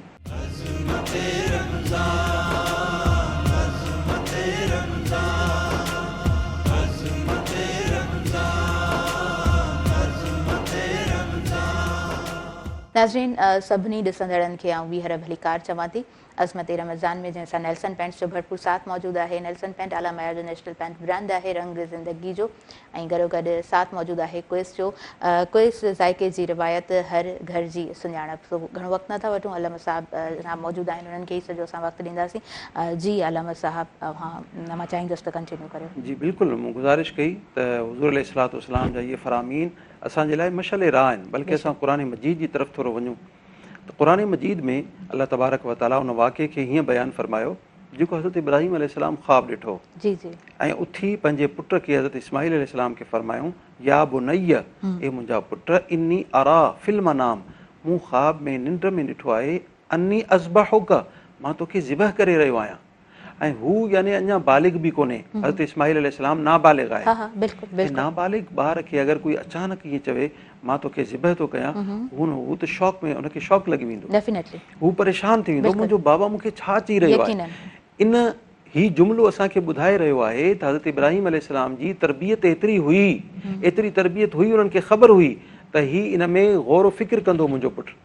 अज़बहुक फंज़ुर माज़ा तरा, हाणे तूं गौर कर, तूं छा थो चवीं। यानी उनखां वरी मशवरो बि कनि पिया, पुछनि पिया, मुंहिंजा पुटु तूं ॿुधा, ऐं तूं इन मामले खे ॾिस, फंज़ुर, तूं ॾिस, माज़ा तरा, छा कजे, तूं कीअं थो ॾिसी। क़ाल, उन्हनि अर्ज़ु कयो, या अबते, ए मुंहिंजा बाबा साईं, इफ़अल, तव्हां कयो, मां तो उमरो, जेको तव्हांखे हुकुम ॾिनो वियो आहे। यानी उन नंढड़े ॿार खे ख़बर यकीन थी वियो त इहो को आम ख़्वाब कोन्हे, मुंहिंजो बाबा अलाह जो नबी आहे, जेको ख़्वाब आहे इहो वही इलाही आहे, यानी अलाह ताला जो हुकुम आहे। फ़फ़अल मा तुअमर, तव्हां कयो जेको तव्हांखे हुकुम ॾिनो आहे। सताजिदुनी, इंशा अल्लाह तव्हां ॾिसंदो इंशा अल्लाह मिन अस्साबिरीन, मूंखे मां साबिरीन- सबर करण वारनि बेशक मां हूंदुसि। बेशक बेशक अगरि यानी तव्हां मूंखे ज़िबह कंदो न, मां वावेला न कंदुसि, मां रड़ियूं कोन कंदुसि, कंहिंखे दाह कोन ॾींदुसि, इनशा अल्लाह जो हुकुम आहे तव्हां मूंखे सबर करण वारो ॾिसंदो, मां सबर वारो हूंदुसि। वरी पूरो कंटिन्यू वाक़ियो क़ुरान मजीद बयानु, इन मां इहो असांखे ॻाल्हि साबित थी त नंढपिण में हज़रत इब्राहिम अलैहिस्सलाम जी इहा तरबियत हुई, ज़हनी ऐं फ़िक्री तरबियत। सिर्फ़ु मानी खाराइण जो नालो कोन्हे, तरबियत सिर्फ़ु गॾु रहण जो नालो कोन्हे, जेका फ़िक्री ऐं ज़हनी तरबियत आहे इहा तरबियत इंतिहाई ज़रूरी आहे। कॾहिं कॾहिं ॿार जिस्मानी तौर ते बालिग़ थी वेंदो आहे, पर फ़िक्री एतबार सां अञा नाबालिग़ हूंदो आहे, इल्मी एतबार सां अञा नाबालिग़ हूंदो आहे।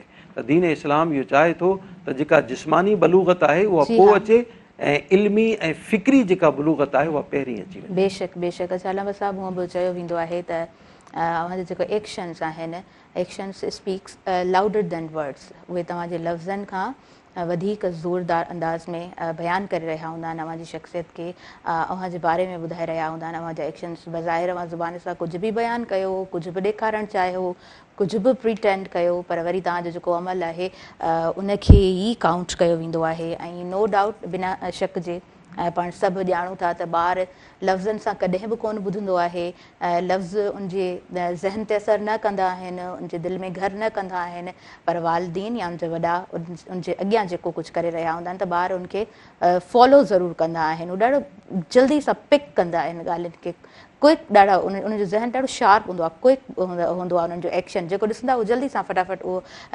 एक्शन रिएक्शन में कन्वर्ट थींदो आहे।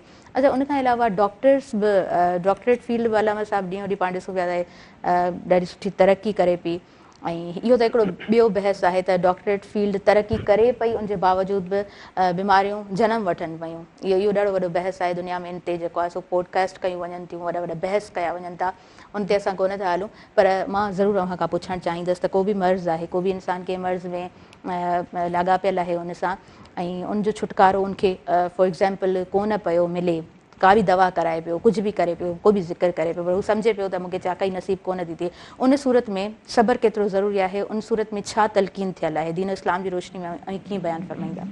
अदी ॾिसो, शरीय इस्लामिया जी रोशनी में अगरि असां ॾिसूं था जी जी कहिड़ी बि स्टेज ते इंसान पहुचे, बीमारी जो जेको ख़ालिक आहे उहो अल्लाह तबारक व तआला आहे, बेशक बेशक, ऐं जेको सिहत ॾियण वारी ज़ात आहे उहो बि अल्लाह तबारक व तआला आहे। इंसान कॾहिं बि कंहिं बि स्टेज ते इहो फ़ैसिलो न करे, कॾहिं बि ख़ुदारा इहो फ़ैसिलो न करे ऐं न इहो सम्झे त हाणे अटल इहो फ़ैसिलो थी चुको आहे, डॉक्टरनि जवाबु ॾेई छॾियो आहे, हाणे बसि मुंहिंजी मौत यकीनी आहे।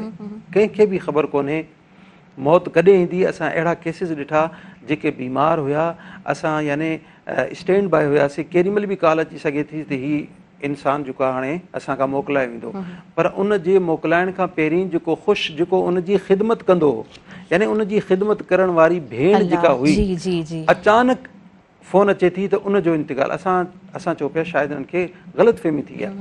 जॾहिं उते पहुतासीं ॾिठोसीं त हू जेका ख़िदमत गुज़ार हुई, चाक चङी भली, उनजी डेथ थी वई, ऐं हू जेका ॿी जेका भेण बीमार हुई, जंहिंजो आसरो ई कोन हो, कई सालनि ताईं उहा जेरी रही।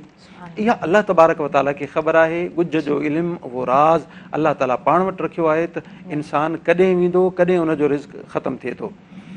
इंसानु हमेशह हमेशह अल्लाह तबारक व तआला ते यकीन कामिल रखे। हज़रत अयूब अलैहिस्सलाम एतिरी बीमारी में मुब्तला थिया, लेकिन कॾहिं बि पंहिंजी ज़ुबान मां को अहिड़ो जुमिलो उन्हनि अदा न कयो जेको नाशुक्री वारो हुजे। त इन एतबार सां ख़ासि तौर ते जेके डॉक्टर हज़रात, उन्हनि जे लाइ इहो जुमिलो ज़रूरी चाहियां थो त जेके डॉक्टर असांजा हज़रात, असांजूं भेनरूं जेके डॉक्टर्स या फील्ड में अञा आयूं आहिनि, मेडिकल में या डॉक्टर थी चुकियूं आहिनि, उन्हनि खे गुज़ारिश आहे त ख़ुदारा हीउ जेको पेशो आहे, असां सिर्फ़ु ऐं सिर्फ़ु हिनखे पैसे कमाइण जो ज़रियो न सम्झूं, हिनखे बिज़नेस न बणायूं। हीअ ख़ल्क़े ख़ुदा जी ख़िदमत आहे, हीअ तव्हां पंहिंजी आख़िरत संवारे रहिया आहियो, ऐं इन सां गॾोगॾु तव्हांखे पैसो ज़रूरु मिलंदो, उहो त यानी यकीनी तव्हांखे मिलंदो, पर असांजी नियत इहा हुजे त असांखे ख़ल्क़े ख़ुदा जी ख़िदमत करणी आहे। इहो जज़्बो जेसीं ताईं न हूंदो तेसीं ताईं तव्हांजी जेका बि महिनत आहे उहा ज़ाया आहे, तव्हांजो पैसो तव्हांखे फ़ाइदो कोन। बिल्कुलु बिल्कुलु। अलामा साहिब, हिते मां बि हिकिड़ो सेंटेंस ज़रूरु एड करणु चाहींदमि त को बि बिज़नेस आहे, अवी स्कूल हलाए रहिया आहियो, अवी इंस्टीट्यूट हलाए रहिया आहियो, पियो। हिन टाइम में पाण ॾिसूं पिया एंटरप्रेन्योरशिप जो ॾाढो हिकिड़ो क्रेज़ बि आहे, हुन ते ॾाढा सुठे अंदाज़ में मां ॾिसंदी आहियां त असां वटि तमामु प्रोग्राम्स बि अरेंज कया वेंदा आहिनि त जीअं नौजवाननि में एंटरप्रेन्योरशिप जो हिकिड़ो जज़्बो पैदा थिए त बिज़नेस ठीकु आहे उहो पंहिंजी जॻह ते हलाइजे, पर थोरो रहम जो मामिलो बि इख़्तियार कयो वञे।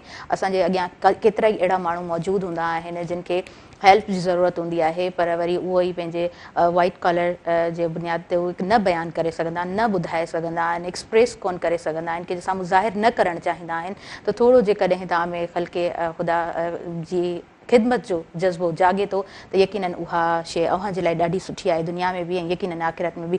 अलामा साहब, I am much thankful to you, तव्हां रोज़ जी बुनियाद ते असांखे टाइम ॾियो था, अव्हां जी मौजूदगी में ॾाढे सुहिणे अंदाज़ में प्रोग्राम असांजे व्यूवर्स ताईं पहुतो आहे ऐं यकीनन अॼु त बिल्कुलु ख़बर कोन पई त टाइम कीअं गुज़री वियो। अलामा साहब महिमान बणिजा नेल्सन पेंट्स जा, ऐं उन खां अलावा अली फैज़ान असां सां गॾु मौजूदु रहियो। अली फैज़ान जनाब, मां ॿुधाए चुकी आहियां त मटियारी मां असांजे प्रोग्राम में तशरीफ़ फरमा रहियो। अली फैज़ान, थैंक यू, तव्हां प्रोग्राम में आयो, ॾाढे सुहिणे अंदाज़ में तव्हां नातिया कलाम पेश कया ऐं तव्हीं महिमान बणिजा क्विज़ जा। उन खां अलावा जी महानूर इमरान असां गॾु मौजूदु रही ऐं महानूर जो नो डाउट ॾाढो सुठो ॾाढो प्यारो आवाज़ु अथसि, जेतिरी पाण प्यारी आवाज़ बि ओतिरो प्यारो अथसि। ऐं महानूर, अव्हां बि महिमान बणिजा क्विज़ जा। हिन तरफ़ महिमाननि जे लाइ शुक्रगुज़ार आहियां, हिन तरफ़ पंहिंजी एंटायर टीम मेंबर्स जी मां शुक्रगुज़ार आहियां। उन्हनि जे साथ सां ई ट्रांसमिशन अव्हां ताईं लाइव पहुचाई वई। नाज़रीन, पूरी ट्रांसमिशन में साथ मौजूदु रहियो नेल्सन पेंट्स जो।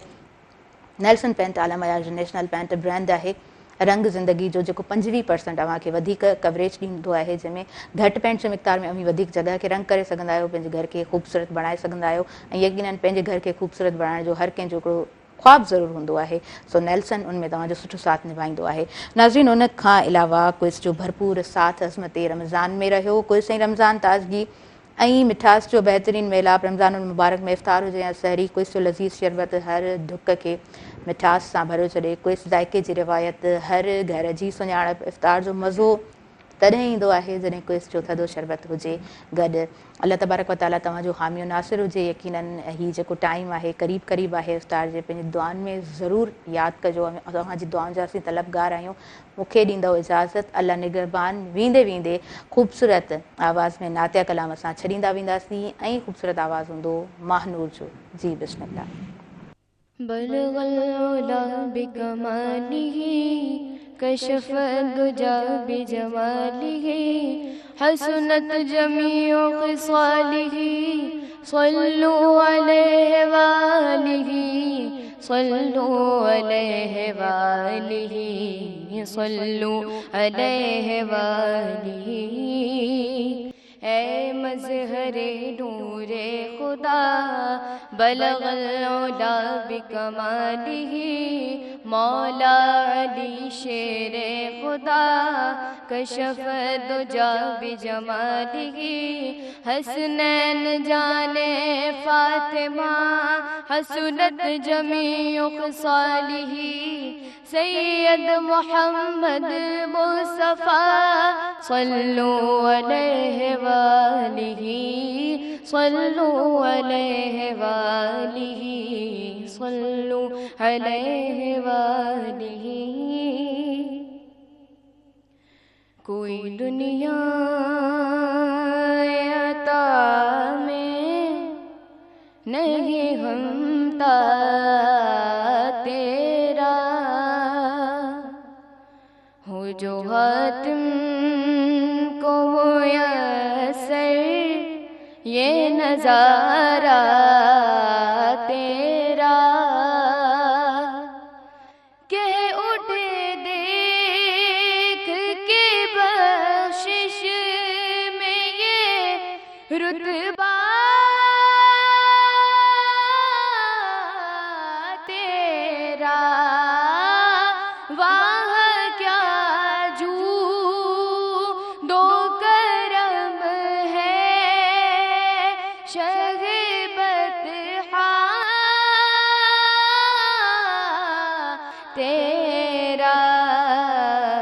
नहीं सुनता ही नहीं मांगने वाला तेरा। नहीं सुनता ही नहीं मांगने تیرا، علم ایسا بھی نہ دے خود کو کہوں ان جیسا، علم ایسا بھی نہ دے خود کو کہوں ان جیسا، اس سے بہتر میرے مولا مجھے جاہل کر دے، کچھ بشر ہونے کے ناطے تجھے خود سا جانے، اور کچھ محض پیامی ہی خدا کا جانے، ان کی اوقات ہی کیا ہے کہ یہ اتنا جانے، فرش والے تیری شوکت کا علو کیا جانے، خسرو عرش پہ اڑتا ہے پھریرا تیرا، خسرو عرش پہ اڑتا ہے پھریرا تیرا، کوئی دنیا عطا میں نہیں ہمتا